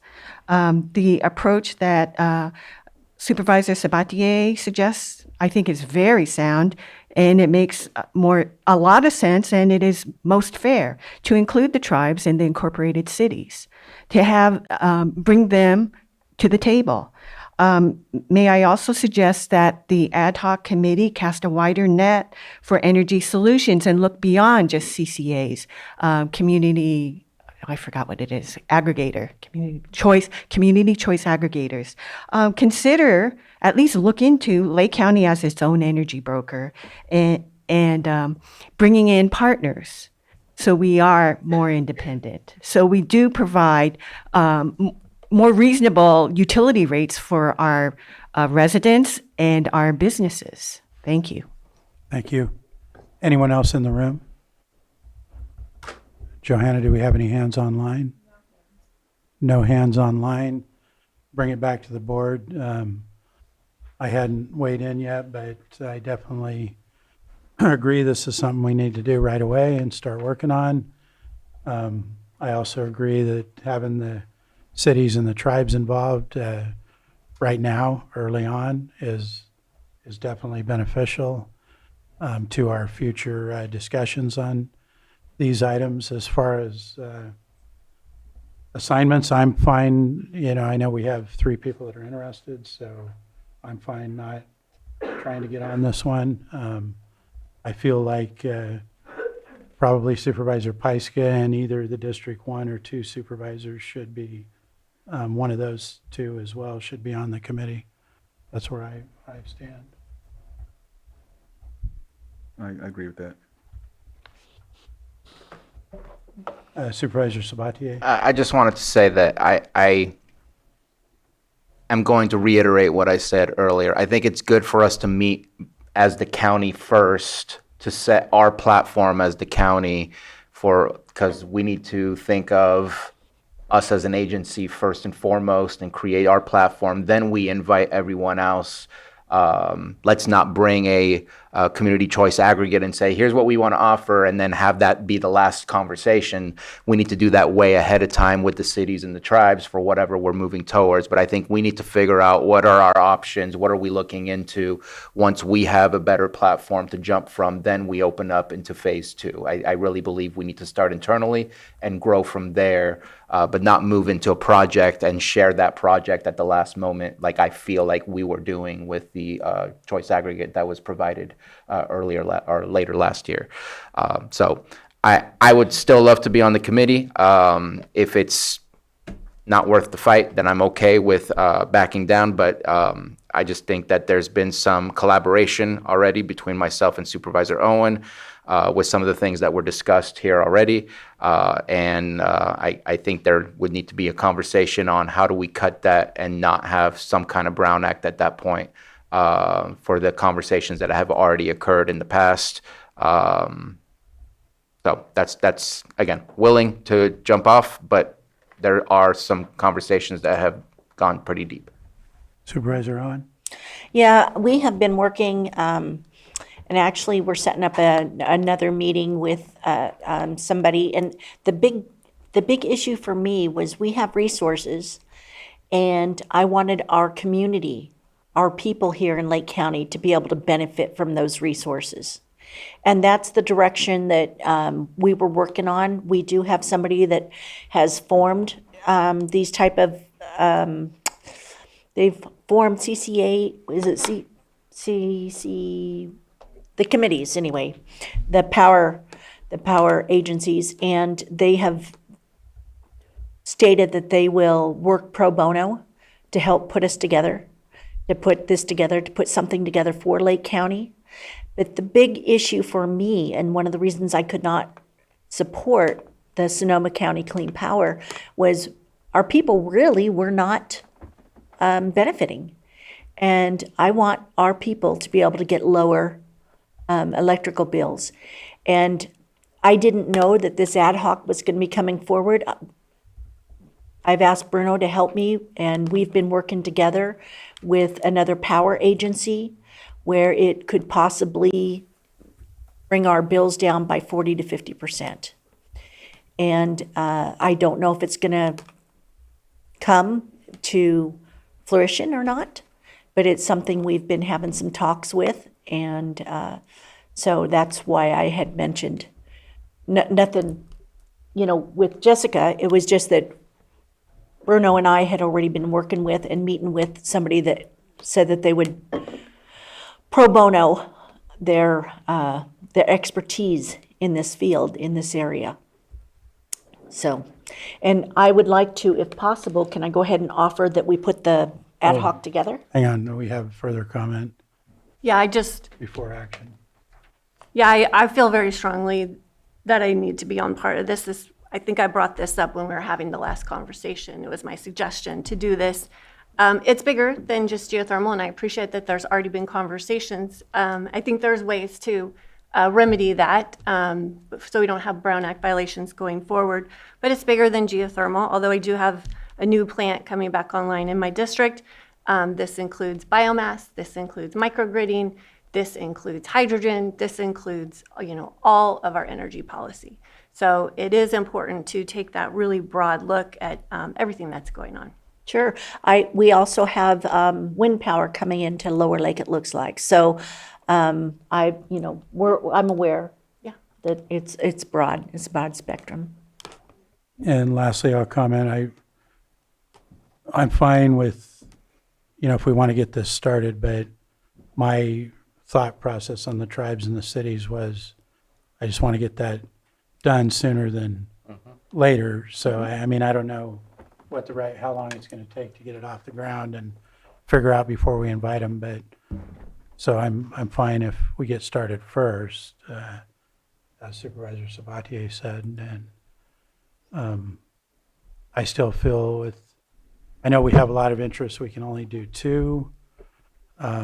You guys are working on stuff, but I also feel Supervisor Pyska has been active in this area and in the energy area and has experience too. So I still think 5 in District 5 in either 1 or 2. And I do agree that there's ways that supervisor could still work on stuff without, of course, we'll have to get advice from county council, but I don't know that means that you can't work on something anymore if all 3 are not appointed. Go ahead, Supervisor. As I stated, I'm willing to step down and move on to the next item. Okay, so with that, we'd be ready for potential action. Okay, I'm going to offer the recommendation for the committee for the energy. I can't find it on here to read it. Okay, there it is. Okay, for Lake County Energy Policy, an ad hoc committee. I'm going to offer that we have that first of all. We want to do it in pieces, or do we want to put the people in first? At the same time. She's offering that we approve the committee, but do we need to do that separate from who we're appointing? Thank you, Mr. Chair. So that can be done as one with the identification of as part of the motion, just for confirmation, it would be a motion to form the Lake County Ad Hoc Energy Policy Committee, and your board may want, as part of that motion, expressly identify the 2 supervisors, because I believe the other The other members, as recommended by staff, are already specifically identified based on department head positions. So as part of the motion, form the Lake County Ad Hoc Energy Policy Committee with the two supervisors as members of said committee. And I just, for your board's consideration, I believe that would be Vice Chair Pyska and Supervisor Owen as the two board members. Is that what you were offering, Yes. Vice Chair Pyska and yourself? Yes. So- I didn't know if I had to break it out. That was my question. Okay, so we have a motion on the floor to form the committee and appoint Supervisors Pyska and Owen. Do we have a second? Second. We have a motion and a second. All in favor? Aye. Aye. Opposed? Hearing none, the motion carries 5-0. Thank you. And I believe we're going to move on to our 10:30 item, 6.9 item, which is a public hearing, consideration of ordinance to amend Chapter 21, Articles 4, 5, 6, 7, 8, 9, 10, 11, 12, 13, 18, 19, 27, and 68 of the Lake County Zoning Code to implement General Plan 6th Cycle Housing Element Policies, HE-38, 38, HE-59, HE-60, HE-61, HE-71, HE-72, and HE-73, and a policy for implementation of HE-6. And with that, we have our Community Development Director and staff here, and I'll go ahead and turn it over to you for presentation. Thank you. Maria Turner, Community Development Director. I have with me Senior Planner Michelle Iris. The item you have before you today includes the implementation of a number of tasks from the current or sixth cycle housing element. The housing element is a chapter of the Lake County General Plan. It is required to be updated every 8 years by the state. And our current sixth cycle housing element was adopted or approved by the board in 2019 and certified by the state in 2020. It remains in effect through 2027. So we are already gearing up to prepare our seventh cycle housing element, which we'll start working on later this year. Before we do that, the state wanted to make sure that we had implemented or done what we said we were going to do. And so the board remembers recently, last year, that you adopted HE 58, which was part of it, which the state really wanted done before the end of the year. And these seven are the remaining implementation tasks from the sixth cycle that we need to get done prior to getting started on our seventh cycle.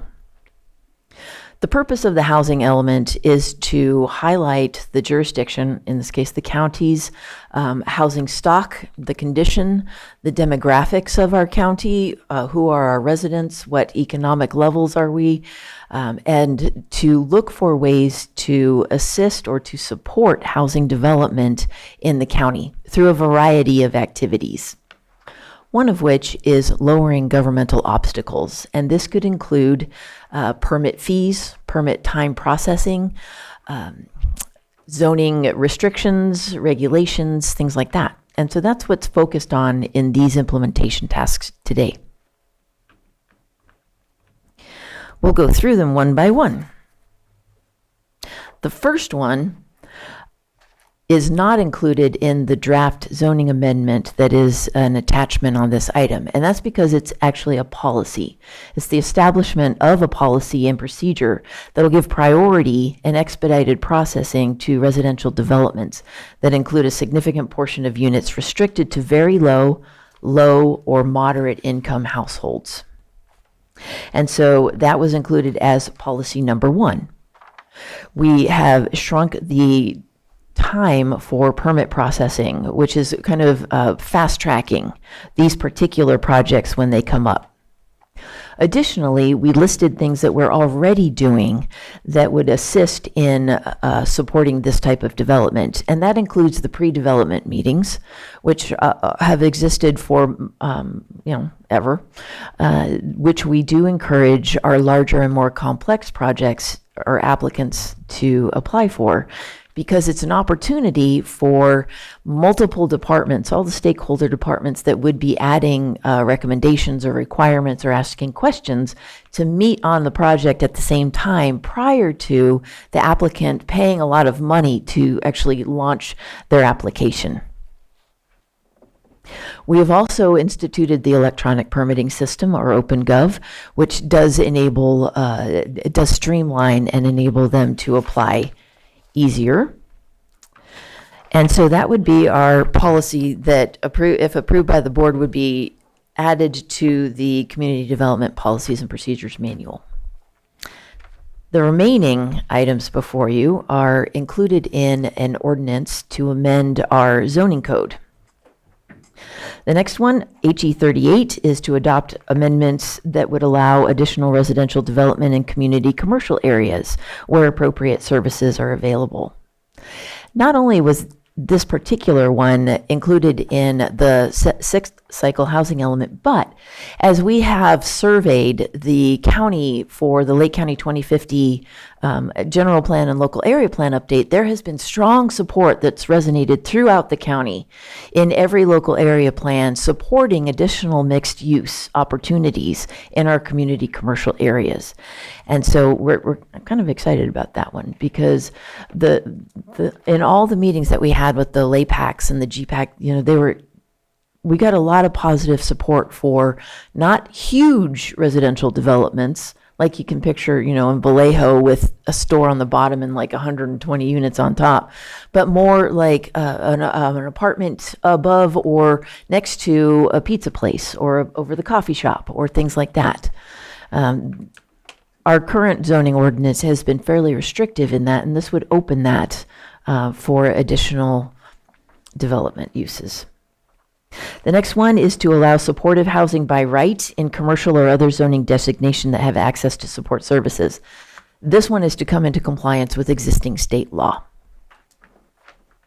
Next, HE 60, setting a maximum stay in emergency shelter for 180 days and removing 300-foot buffer limitation on emergency shelters. This also is to come into compliance with state law. The zoning ordinance amendment to accommodate agricultural employee housing of 6 to 12 units or up to 36 beds in all zones permitting agriculture as a permitting use. This allows for an additional way that housing can be developed on ag land, which currently is extremely restricted in residential development uses. The zoning ordinance HE 71 to allow for a residential unit on a second story or higher, subject to the minor use permit. We're removing that minor use permit requirement, as well as parking requirements. There are already parking requirements for the commercial use itself, and so that residential use would just be integrated into that without additional requirements. Next one, HE 72, to amend the zoning ordinance to remove that minor use permit requirement for multifamily developments for 20 or more units. And then lastly, HE 73, to make revisions if necessary to allow low barrier navigation centers. This also is to come into compliance with existing state law. The housing element went through environmental review. Pretty sure it tiered off of the general plan EIR. And so to implement already evaluated implementation tasks is considered to have no additional impact. And so that was the CEQA for this item. Staff recommends two things. One, to approve the first reading of the ordinance that would do the amendments to the zoning code, and secondly, to adopt the internal policy to be integrated into the Community Development Policies and Procedures Manual. And we're happy to answer any questions you may have. Supervisor Sabatier? There's not all that much in here that I like. This is a one-size-fits-all expectation of all communities in the state of California to meet the requirements of the state to help with housing. Hasn't helped. There's a reason we don't build housing here, and it's not because of our zoning. I asked you yesterday, Director Turner, how many have we denied because these rules aren't in place? The answer is 0. Nobody's asking for these things. It's the cost versus the actual value of the home that are being built that is the issue. This doesn't change anything. In fact, I disagree with the environmental review. I think there will be some environmental impacts. If we start building above C2 and not add any parking, that's not going to be one person that lives up above. It's going to be multiple people.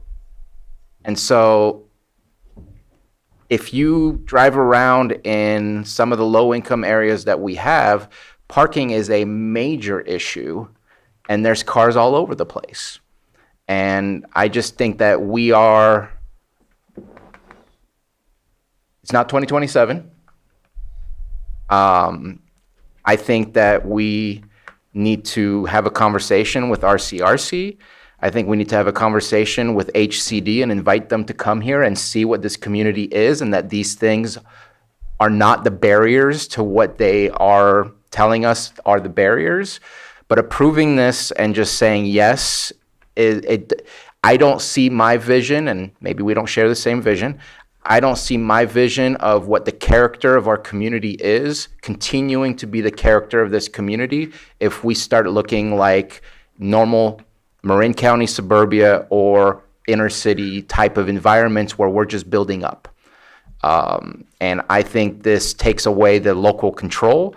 The cost versus the profit margins is our issue for housing, not these laws. And so I want to push back a little bit to the point where we don't get ourselves in trouble, but say we agreed to this in 2019, and I made a mistake for agreeing to those things. But I've evolved in my way of understanding what is the problem with our housing here, and it's not these rules. I also have concerns for some of the rules that are being set for some of our shelters and some of the low barrier stuff, in the sense that I don't know that we meet those yet at this point, and I'd like to make sure we review that before we implement them. They're saying there needs to be like 100 square foot area for intake. I don't know that the shelters we have that specific square footage, and I'd like to review that before we put those in place. But I understand what they're attempting to do, but in Lake County, it's not the solution. And I'll be honest, I don't know what the solution is, but the cost of building is our major issue, not these rules, not these zoning changes, where now things are going to be by right versus a methodical, well-planned community. And I think this is it's weird. They want us to do all these things, but I see an environmental justice issue in the future where low-income communities will look like utter crap because there's no planning involved. It's all by right, versus high-income communities continue to be planned out, well-organized, and I think that makes for a messy future. We need to plan out and organize all growth, period, and not just copy and paste what's going to work in LA and San Francisco. So I know that's a tough ask when we have the state with a gun to our head right now saying you have to approve these things. But I don't want it to damage our movement towards pro-housing designation, because that's another way of getting at us, that we're going to lose money and funding to help out some of the issues that we're trying to make impact on. But at the same time, it's not 2027, and I think we need to invite them here, and I think we need to see what RCRC can do, because this is something I think RCRC absolutely fully agrees with, that this is an issue that the state is forcing down our throat, and it's not solving the problem. The problem is affordability. Yes. I thank Supervisor Sabatier for his comments because this is a total preaching to the choir moment. In my time as a council member with the city of Lakeport, working with the League of California Cities, it has been a fire hose over at least the last 10 years of all the legislation that the state has been throwing at the wall to try to solve problems. But a lot of it is not very well thought out regarding how each jurisdiction has different needs and how none of it, when you're looking at the jurisdiction to lower regulations, we don't even charge things like impact fees that the cities might. And so they targeted that, and that seems good. That's fine because it didn't affect us anyway. But like with SB 9, with that little tiny parcel on a 20-acre parcel and these things that fit in high density urban populations just are a mess in the rural locations. Completely agree with you. I know that we can't do a lot here, but what I want to give the board as encouragement is, as we're launching that 7th cycle housing element, or even right now with Lake County 2050, let's make sure that we're including a task that says setting up objective design and development standards for multifamily residential. So when they are by right, they have the guidelines that we're looking for in order to make sure that future housing development is an asset to our community and not a detriment. Let's get that, we'll make sure we include that. When we come into the 7th housing element cycle, we're going to have some challenges because they're breaking down the economic levels into even more microscopic kind of pieces and parts. And so as fulfilling our RENA, our regional housing needs assessment numbers, it's going to be even more of a challenge than before. But that means in the next year and a half, the board is going to have significant input on how housing is developed in Lake County. And so that is our next cycle for this board to think about lessons learned from this last cycle to apply to the next one, while still, of course, balancing requirements from that never-ending fire hose of legislation that's coming from the state.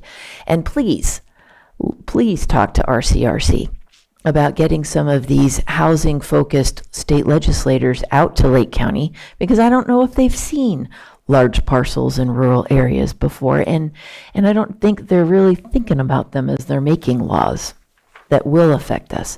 So I'm happy to serve. I will light my torch and storm that castle with you. Yeah, I totally agree. Supervisor Hahn? Okay, I'm going to ditto a lot of what Mr. Sabatier has mentioned. I am really excited about relaxing regulations to a certain extent. And I think it needs to be done across the board, however, because it is one of the stopping points for our community's growth. However, one of the issues I'm having is with the parking, relaxing the parking to the extent that it is.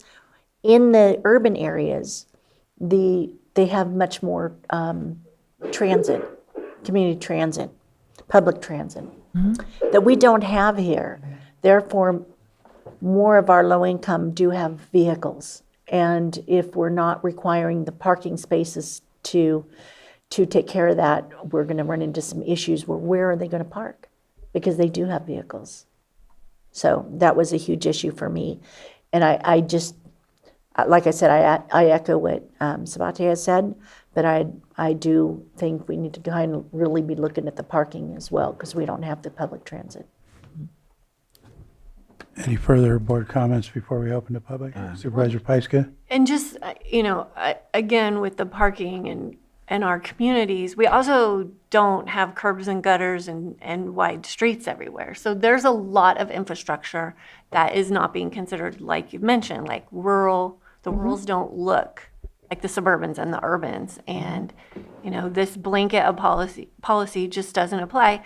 Not only that, but most of our county is on septic, or a big portion of our county is on septic. And, a lot of most of the people that live in my district are on septic too. And so without that infrastructure, you really can't implement this. Supervisor Yeah, I was just looking at in a couple of these where it says to remove the minor use permit. Does it just go back to ministerial? Is that what it would be? Yes. Okay, and then there's one that says, I think it was HE 61, allow agricultural employee housing with a minor use permit. So that'll stay with the minor use? Yes. Okay. I think that was the main thing. I can also just add that as the rural county representatives rep, we just need to come up with what I need to advocate there, and I'll bring in member concerns, county member concerns. Before we go next time, I think January, we'll have that. We'll reach out to you and get some information so that we can get them to work on it, because they'll take it to the state across the street and work on it for us or do what they can. So, yeah. Any further board comments before we open it? Go ahead. Yeah, just wondering, is it possible to postpone today? Well, anything's possible. What are the I would strongly Is recommend the state not. saying today or? This is the deadline that I was able to negotiate with the state. Why are we negotiating a deadline? Why did we not, why was this? I'm trying to avoid us getting a spanking No, from I know, but I HCD. mean, why did it not come forward earlier? Because I did not direct my staff to actually do this until the state said, hey, you got to get this done, right? And then we have been working with them ever since. And how long ago were you notified prior to that? I think the letter came maybe a year ago, and I had a senior planner working on it as soon as it came. But I have since lost that senior planner. All right, so right now is what we've negotiated to. Correct. To be able to be in compliance in the state's eyes. Correct. In the state's eyes, this is just a very simple action of implementing the things that we told the state we were going to do. Okay. We'll go ahead and open this up to the public right now. Do we have anyone in the room who wishes to comment? If I could add one last item. Yes, go ahead. In the commercial areas, expanding a footprint or development typically requires a design review. And so that design review can either be conditional or ministerial. We will handle it as a ministerial, but that's why I'm really hoping that we can start moving on objective design and development standards soon, so that we can implement that into our zoning code update. And then even the ministerial designs will be ensured to be will look like and operate like how the county wants to see it. Okay, thank you. Go ahead, Margot. You'll have 3 minutes. Thank you, Mr. Chair, Board, Margot Kambara. On this topic, Supervisor Sabatier brings up important points and suggestions. Talking to RC and HCD sound like terrific ideas. Also, there is that specter of having an environmental justice issue loom, maybe not in the too distant future. Low-income areas can very easily look even worse because of lack of planning. And that looks like we're headed in that direction. So I would urge your board, I see that you have considered trying to negotiate. Perhaps this is a time to go back to the table with the state and say, can we negotiate a little more time so we can do this properly? I would strongly recommend that. We're already seeing that there's a lot of pressure to bring housing to the county. We need it in the state and throughout the nation. But if we're not careful, we are going to lose one of the most precious assets that we have in Lake County, and that is, the rural, small town feel of the community. We're going to be overrun with high rises that obscure the beautiful views of the lake or Mount Konocti. And so it takes a lot of thought to juggle both the pressure from the state to provide more housing versus standing our ground on what we value for the aesthetics of our community. Thank you. Thank you. Anyone else in the room? Anyone online, Johanna? Guest.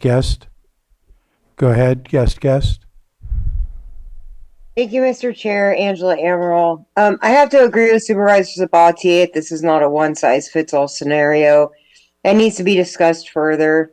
I question if this is a rushed request for adoption in response to the most recent letter we sent to Lake County on July 8th, 2025 from HCD about the county being out of compliance and at risk of losing funding.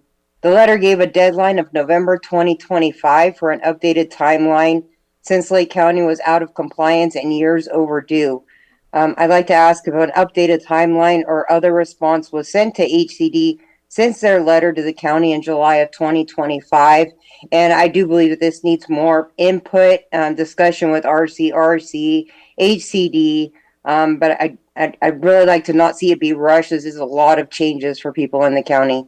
Thank you. Thank you. Any further, Johanna? Holly Harris. Holly, you'll have 3 minutes.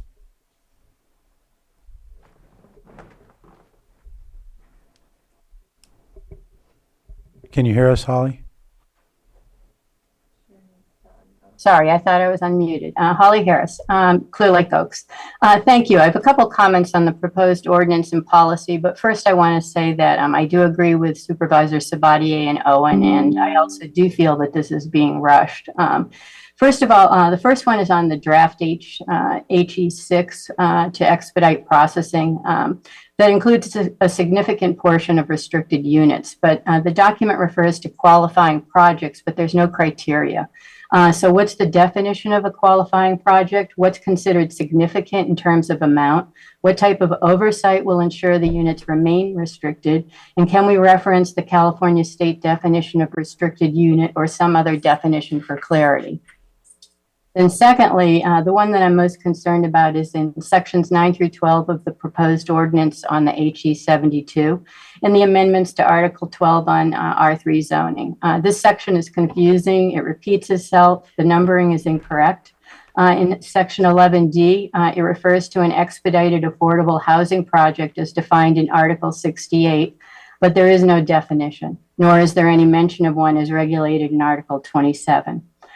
Section 11E refers to housing developments with 20% affordable units being allowed by right, but then this other section 10B appears to negate that by making all of them by right, which in effect somewhat obsoletes the ordinance that you just passed a couple weeks ago. Then section 10B refers to all the residential developments being allowed with right with no reference to restricted or affordable housing. And it references dwelling units, but section 4.6, I think it is, or 12.6, still references dwelling units needing a major use permit. And there's no list of identified affordable housing locations from the 6th cycle housing element, which would be helpful to the community. There are some other housekeeping issues too, but I will just end it with that. Thank you. Thank you. Do we have any further online, Johanna? No more hands. We'll bring it back to the board for any further. If I could add a few points of clarification. Thank you. Ms. Amaral is correct regarding the November deadline, but I was able to negotiate with the state to get this final deadline or timeline done. This ordinance has gone through its normal noticed public hearing process, so it's not rushed. It's actually an implementation of items that were approved by the board in 2019 and certified by the state in 2020. They've been in the housing element for the last 6 years. Additionally, the list of housing sites from the 6th cycle, I'm glad Ms. Harris brought that up because we just finished the map that Supervisor Sabatier and Owen had requested regarding last year's HE 58. Showing the parcels that were in the last 2 cycles, so it would be the 6th and the 5th. Sent that to the board, and we will be posting that or uploading that now onto the appropriate county web pages so that the public will be able to see those. They included parcels in North Lakeport, Upper Lake, Kelseyville, and Lower Lake. And so shortly, as soon as we get that up and running, the public can access those and check out those individual parcels. They're highlighted in bold. There's some in Middletown too. Is there one in Middletown? Oh, good. Thank you. And that is the clarifications that I have. Thank you. Thank you, Director. But we also do have the definitions included already in Article 68.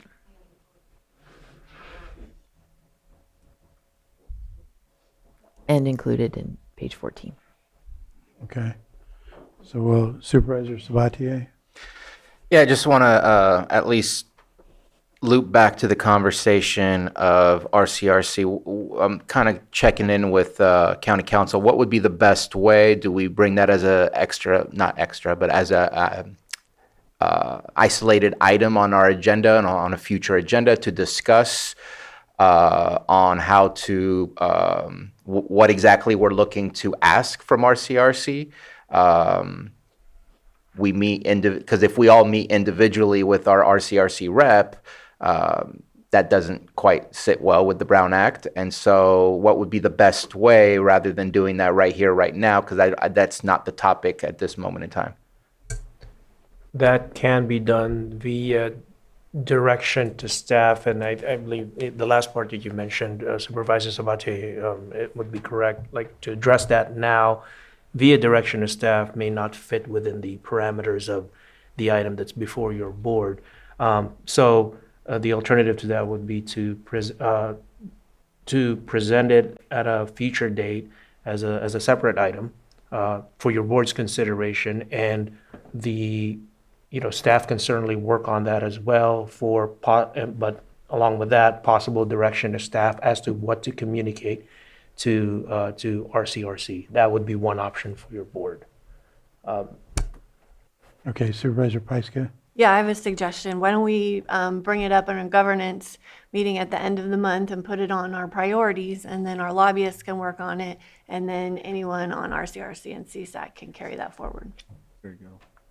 And we are going to an RCRC meeting in a couple of weeks, so we can at least mention it as an item, and then do the follow-up that you mentioned. Yeah, it'll be official by the end of the month, but They do member county concerns, and that's where we can bring that. Okay. Anything further from the board before possible action, or?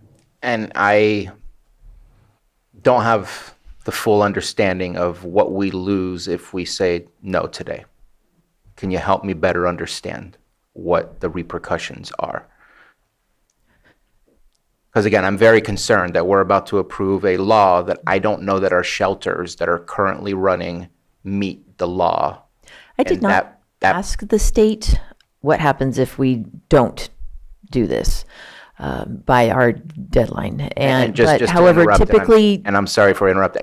I'm looking at postponing, not just saying absolutely not never, but like I feel like there's certain things in here that I'm concerned that we are going to be putting certain things out of compliance, and to me it's not okay to push people over the line where they're no longer in compliance, because that has a lot of other repercussions as well. Can we dispute it? maybe. We'd be happy also, there is the legal nonconforming status that we have of ongoing approved uses that may qualify for that. In my conversations with the HCD representative, she had to confer with people above her and did so, and finally that's how we got the timeline that we're on now. I could request a continuance, however, she would want to understand the purpose of it, because are we going to say no to some of these, in which case that's a different conversation. Typically, when we refuse to implement the things that we're going to do, it affects grant options or funding options, but I'm just guessing. I don't know what the recourse would be, though other jurisdictions who are not in compliance with their housing element have had repercussions. Either the state comes in and takes over, or the funding is halted on a number of different programs. Yeah, we could get sued. Yeah, other jurisdictions have, right, right. So we're just anecdotally thinking about things that we've seen other jurisdictions do when they either are not in compliance with their housing element or refuse to take action as required by the state. And I heard the deadline was now. What is the actual date? It was November. But you negotiated. It is now. So this like is the last today, date. or- Correct. Yeah, this was what I was able to get after repeated conversations with the state. Anything further? Is there any type of rebuttal or appeal or anything that we could fill out that would push it out a little bit for us to work on it? That's not an easy answer because we would be appealing things that we already approved. So who are we appealing? We would be appealing the requirement that the state is handing down. Well, the state is only requiring us to implement what we already approved. So I'm not clear on, it's not like the state is demanding something that we disagreed with. We actually approved this and sent it to the state as what we proposed to do. When was this approved? 2019. Okay. And the state said, okay, certified it in 2020. And now they're holding us accountable to do what we said we were going to do. Supervisor Pyska, did you have further? I just, I don't see a way out of this right now. I think we've got to move forward. There's not, there's not a plan or a timeline or, we have to move forward on this or we're going to face consequences. And unfortunately, this is just the place we're in based on decisions made years ago.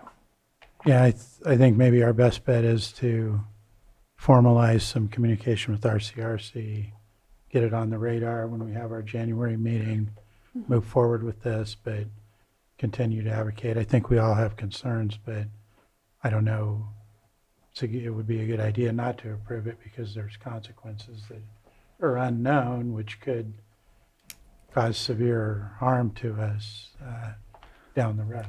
And we can't jeopardize any of our projects that, could be moving forward. Or grant money if something gets pulled or whatever. I don't know because we have too many things that are unclear. So that's where I'm at, to be ready to approve it and then continue to do some advocacy.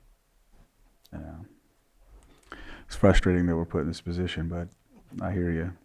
If it gives the board any level of comfort, developers are not banging down our door to do these high-density residential developments. We still also have development standards for height. Yes, it would not change our height restrictions, so we're not looking at skyscrapers. And still building permits, EH clearances, zoning permits, grading permits. All the existing regulations still remain in effect. And the work that you're doing on 2050. in our Exactly. General plan and area plans. Yes. All right. Do we have any action? Yeah, Mr. Chair, I move that we approve the first reading of the ordinance to be read in title only. So we have a motion. Do we have a second? Second. We have a motion and a second. All in favor, say aye. Aye. Aye. Aye. Opposed? Aye. Okay. So opposed. So we have motion carries 4-1. Did I hear that correctly? Yeah. Okay. An ordinance amending Chapter 21, Articles 4, 5, 6, 7, 8, 9, 10, 11, 12, 13, 18, 19, 27, and 68 of the Lake County zoning ordinance to implement general plan housing element policy HE 38, HE 59, HE 60, HE 61, HE 71, HE 72, HE 73 pertaining to housing development.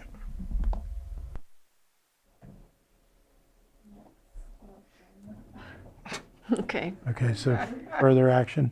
Mr. Chair, I move that we advance the ordinance to the next available board agenda. We have a motion. Second. Second? Second. We have a motion and a second. All in favor, say aye. Aye. Aye. Opposed? Nay. Motion carries 4-1. And I move that we adopt the internal CDD policy for implementation of HE6. Do we have a second? Second. So we have a motion and a second. All in favor, say aye. Aye. Aye. Aye. Opposed? Nay. So that motion carries 4-1. And I believe that concludes that item. Thank you. Thank you. I'm looking at CAO 7.4. Sound okay? All right, item 7.4 is consideration to adopt amendment number 5 to the agreement between the County of Lake and Community Behavioral Health for specialty mental health services for fiscal years 23 to 24, 24 to 25, and 25 to 26. And we have our director, Elise Jones, here, and I will turn it over to you to explain this item. Good morning and Happy New Year, Board. This item is Community Behavioral Health is one of our largest subcontracted providers. They provide all of our psychiatry services. They provide a large amount of our individual therapy services. So they provide the majority of our licensed staff that we're required to have. The most important thing I think for the board to understand about this contract is that it does represent a negotiation of the pass-through rate for the DHCS Medi-Cal reimbursement. So as we've been discussing over the past few months with behavioral health's fiscal position, part of our strategy to stabilize has been to negotiate reduced pass-through rates for the Medi-Cal reimbursement. So we started out with 65% of the pass-through for any given service, and DHCS publishes those. So we just referenced the service rates down 6 percentage points to 59%, which may not seem like a lot, but when you're dealing with millions of dollars, it adds up pretty quickly.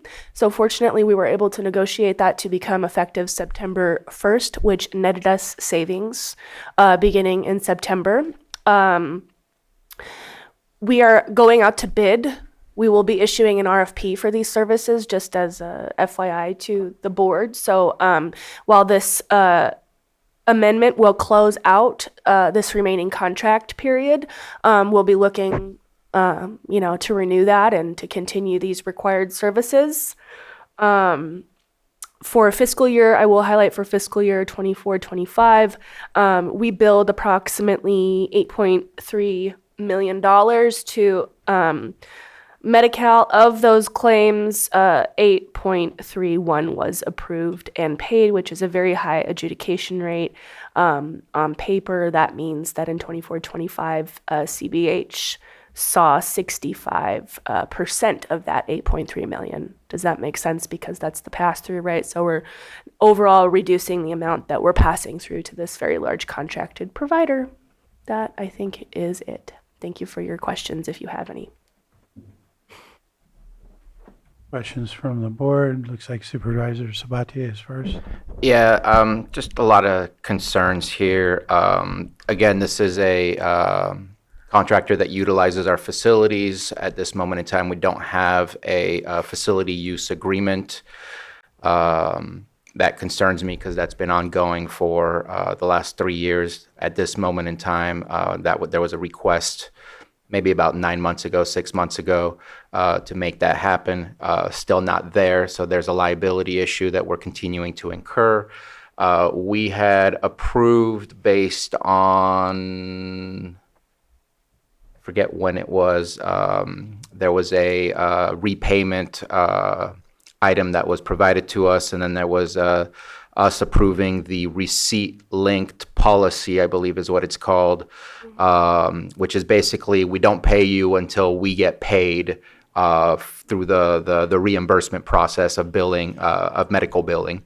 And on item 2.6 in Exhibit B, I believe it's Exhibit B, says county shall make payment within 30 business days of an undisputed invoice for the compensation stipulated herein for supplies delivered and accepted or services rendered and accepted, less potential deductions, if any, as herein provided. And so from what I understand, and please correct me if I'm wrong, Director Jones, we are applying the receipt-linked policy, but yet we have a contract that says, and they can hold us accountable to it, that we must pay them within 30 business days of them submitting invoices, which they do every month on the 15th day of each month. And so it feels like there's a contradiction there.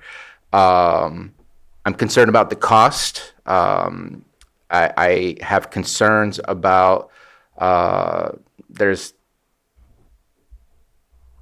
I have a lot of questions that remain on the number of hours, the cost, and I know it's something that is being worked on, and it's something I wish we had today and yesterday as well, is just how is this actually helping the clients that are utilizing the services? What are the outcomes? And I know it's a very difficult task to get that kind of information, but I do know from Director Jones that that is something that in the future we will be getting without a specific date on when that will occur, but it's something that the state is pushing for as well. But this is an extra $10 million. We're paying nurses $525 an hour. We're not paying them specifically, but that's the cost. The DOs and MDs are at $1,325 or $65 an hour. And it's concerning because I went to look at other contracts with other counties with community behavioral health, and they had the breakdown similar to us with MDDO and other things, and they were at much lower rates per hour. And I just, more questions than I have answers at this moment in time. So I think we need to change the 2.6 to match the receipt linked.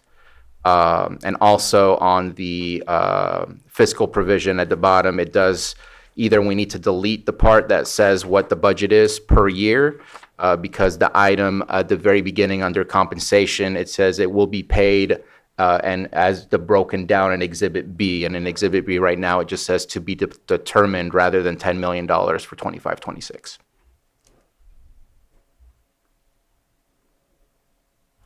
Director Jones? Effectively, payment cannot be made to the contractors if there are no funds available. And that has always been true of all of our contracts. Payment is contingent on funding. We're presently about probably 4 months behind in payments with all of our contractors. We are prioritizing, of course, those with direct services that are Medi-Cal reimbursable as getting those payments first when our dollars come in. As we begin to stabilize. In the absence of seeing what contracts you're referencing, I cannot comment. I don't know what type of services those are. I would also note that healthcare is expensive. Those are pretty normal rates for any managed care plan. And as regards the lease, that has been a co-occurring discussion and has been used as a leverage point to get to the reduced pass-through rate. And now that we have, my plan was after we got through this and we executed this amendment, then we could move forward with that lease. It's a nominal amount. It's not going to totally, net us a lot of money because we're just going off commercial rates and leases. It does include some additional liability language. However, in our current contract, we do have mutual indemnification clauses. So there is coverage from a liability perspective. I don't want the board to, I want that to be understood. As regards the, I don't know, I take direction from the board as to how they would like to see this contract modified. Okay. Any further from board members? Supervisor Owen? Have we shopped around to see if there's anybody that would be more, that would have better rates? As I previously stated, we're going out to bid. Okay. At this point, we'll go ahead and open it up to the public. Do we have anyone in the room? Seeing none. Anyone online, Johanna? No hands. We'll bring it back to the board for possible action. I have a question before there's a motion. Yes, go ahead. Are there any, just discussion on the Exhibit B portion, changes to 6.2? Because the way it reads in the beginning, under compensation, contractor has been selected by county to provide the services described here unto, the county shall compensate contractor for services rendered in accordance with the provisions set forth in Exhibit B. Exhibit B states limitations on a per fiscal year, which I know in speaking with Director Jones, that she doesn't want that to be in future contracts because it does create potential issues and not flexibility of the total maximum. Do we want to delete 6.2 or do we want to add $10 million to 25-26? Because it doesn't make sense to have that there and for it to not show any numbers if we're actually putting in the number that is being requested of us. Mr. Chair, I apologize. I've just been notified by staff that the contract that is in Granicus is not the updated one. So I think at this time, unfortunately, I must withdraw this item and bring it back. I apologize. You mean like the original? No, all of the originals, the amendment is not the most updated draft. We had taken it, as you recall, we brought it before, had to bring it back. Apparently, I apologize, but staff did not, they failed to upload the updated correct version. So we haven't seen that document. Okay. Well, I respectfully request to bring this item back. I apologize for wasting the board's time. Okay, County Council, do you want to weigh in on that? That's fine. That's up to the discretion of your board because what's been uploaded is not the most updated version. Your board can. I think in light of that, I'd be in favor of Yes. continuing until such time you can get us that document. I apologize. Thank you. Okay. So, yeah, we already opened to the public on that, right? Yeah. Yeah, didn't we? Yeah. Okay. All right, so we will continue this item to a future date unknown at this time. Thank you. All right, I'm going to move to our 7.5 item, which is consideration of the following advisory board appointments. The Building Board of Appeals, the Cobb Municipal Advisory Council, CAC, the East Region Town Hall, Earth, the Lake County Ag Advisory Committee, the Vector Control District Board of Trustees, and the Western Region Town Hall, Worth. And I think we don't have a staff presentation on this, so we can discuss it between ourselves. Do we have anybody have anything to say about any of this? Is your pen still up for this, Supervisor? No, okay. Not seeing any comments from board members, so we go ahead and open it up to the public. Do we have anyone in the room that wishes to speak on this item? Seeing none, do we have anybody online, Johanna? No hands online. We'll bring it back to the board for action on these 6 boards and committees. We want to take them one by one? Yeah. So let's start with the Building Board of Appeals. Supervisor Pyska. Yeah, Mr. Chair, I move that we approve for the Building Board of Appeals. We have 5 vacancies and 5 applicants: Paul Blues, Jeff Foster, Autumn Lancaster, Roberta McIntyre, and Patrick Reitz. Thank you. We have a motion. Do we have a second? Or do we have comment here? I just have a comment. There's 3 from District 5, 1 from District 1, and 1 I'm suspecting from District 4. I didn't look at Chief Wright's He would be District 4. application. I'm okay with 2 from District 5, but I'd like to leave it open for District 3 and District 2 to get a applicant in. It's fine with me. We've struggled to have, I mean, these are all professionals. Some of them are fire marshals themselves. So it's fine with me. It just, this has been historically a difficult board to fill and historically doesn't actually meet that often either. So you're Only on proposing, appeals.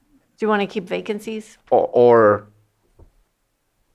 please allow us to replace if there is a District 3 or District 2 applicant that comes in. That's fine. Okay. That way we can do all 5 to help out with quorum, but leaving it open for that. Okay. okay, so we have a motion My second still stands, yeah. and we have a second. All in favor? Aye. Aye. Opposed? Hearing none, motion carries 5-0. Cobb Municipal Advisory Council. Mr. Chair, I would like to reappoint Darlene Warner to the Cobb Area Council. We have a motion. Do we have a second? Second. Second. Motion and a second. All in favor, say aye. Aye. Aye. Opposed? Hearing none, motion carries. And Supervisor Crandall, you want to do East Region? Yes, for the East Region, I have 2 vacancies, one for the Clear Lake Oaks Property Association and 1 member at large. For the Clear Lake Oaks Property Association, I'd like to appoint Donna Mackwitz, and then for the member at large, Lori Correa. Second. We have a motion and a second. All in favor say aye. Aye. Opposed? Motion carries 5-0. Lake County Ag Advisory Committee. Mr. Chair, we have 7 vacancies, but we have 3 applicants who have already been serving, so we'll reappoint Bruce Merrilees, Pat Scully, and Sharon Zoller. I'll second that. So we have a motion and a second. All in favor say aye. Aye. Opposed? Hearing none, motion carries 5-0. Vector Control District Board of Directors. We have 3 vacancies, Robert, and 3 applicants, Robert Bostock, Francis Lincoln, and Ronald Nagy. You're motioning to, Oh, yes, I move that we appoint those 3. do we have a second? Second. We have a motion and a second. All in favor say aye. Aye. Opposed? Hearing none, motion carries 5-0. Back to Supervisor Crandall for the Western Region Town Hall. Oh, there we go. Let me see here. We got 3 vacancies, 1 member at large, public member of Nice, and a member for Blue Lakes. And so for Blue Lakes, I would like to appoint David Eby. And then for the Nice member, Timothy Chiara. Second. We have a motion and a second. All in favor? Aye. Aye. Opposed? Motion carries 5-0. And I believe that concludes that item, and we are going to do our supervisor reports. Who wants to start? Go for it. You want me to start? I'll start. I said I'll go for it. Oh, okay, sorry. I thought you were saying go for it. Unless you want to go, Chair. No, go ahead. I do want to thank the collaboration that had to occur last night, all the way through, 1, 2, 3 o'clock in the morning. Got some massive torrential rain. And unfortunately, there's a lot of infiltration that occurs within the sewer system. And so both in the Lower Lake area as well as in the Clear Lake area, there were a lot of complications. We had pumper trucks from out of county that were brought in and trying to keep it to a minimum. It is unfortunate that there were some spills, but again, minimized by the hard work and the collaboration between the City of Clear Lake, special districts, environmental health, and others who were involved, including admin as well, keeping us posted and letting us know. So just want to share my appreciation. These weather events are not easy ones to handle, and it does require all hands on deck, and just wanted to share my appreciation before I forgot that. Tomorrow, I start off my day with a wonderful positive. I will be going over to Hope Center, where when they have their guests that are leaving to move into a new home, they have what's called a key ceremony. And tomorrow, George, who I've gotten to know very well, will be moving out and moving forward with his life, leaving open a new bed for someone else to go into Hope Center for the life-changing experience they offer. So that's exciting for me to start my day off that way. Have some COC Housing Navigator meeting later on. And also we'll be having a discussion with admin and our tax collector. We had talked about coming back with a low value ordinance, and I'm having those conversations. Already had the conversation with the City of Clear Lake and the tax collector, and now bringing that conversation back to the county to see what their thoughts are on the potential solutions that we've put together. Starting the day off on Thursday with Judge's Breakfast, where the city manager of the City of Clear Lake will be doing some presentations. Pit count, I will be cutting my pit count meeting short so I can make it to the new Maternal and Child Adolescent Health Committee meeting. And really need to try to figure out how to make it to the Fire Safe Council. So I might just be only able to make it at the latter portions of those. But since the RCD has been quite helpful with the Redbud Fire Safe Council formation, I'd love to go to their meetings so I can keep learning more and support them in the work that they do as well. have a health steering committee meeting happening on Thursday, and which is weird. I thought that would be on a Wednesday, but then a COC monthly meeting, our general meeting at the end of the day on Thursday. Meeting with our Lake County feeding group on Friday morning, and then talking Potter Valley project on Friday with our state representative. And I thought I had a memorial I was going to, but it's not on here. And then just getting ready for our meeting on Monday. We'll see what Monday looks like. Supervisor Crandall. Oh, yeah. We'll figure that out. Figure that one out, yeah. Helen's going to go last, or one of you two ready? Oh, I'll go. I was supposed to be flying to Washington, D.C. tonight, or going down to catch an early flight tomorrow morning. But due to the cancellation of the White House Council's meeting to unveil their FEMA recommendations, the fly-in got canceled. They've been rescheduled for more meetings in the spring. So my calendar is a little bit light, but filling up very quickly. Thursday, Space Committee meeting, Fire Safe Council meeting, I have a constituent meeting, Resilient Communities, and then I will not be able to make the Rotary high school meetings because I've got the Recreation JPA meeting in that evening. And then I'm guessing that our feeding partners meeting is going to go away. I don't know. So, yep, I'm just catching up on things, I guess. And then Monday, meeting with CAO Parker, and then back on Tuesday. All right. So tomorrow I have my East Region Town Hall, CSA number 2 in Spring Valley. And Thursday I'm looking to set a couple meetings with some departments possible, but I need that day to do so. The 9th we have the Potter Valley pre-meeting, Potter Valley Project pre-meeting. And let's see.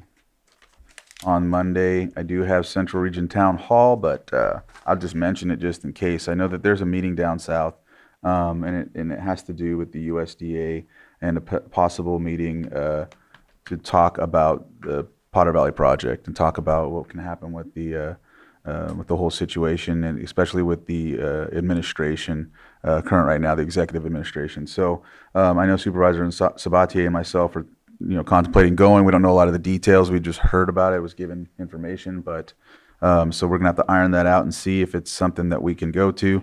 Yeah, it's very, very last minute, but it might be beneficial. It might be something that we just can't do. But I think that it's a good opportunity to help with the plight of our situation with Potter Valley Project. Thank you. I'll go ahead and go.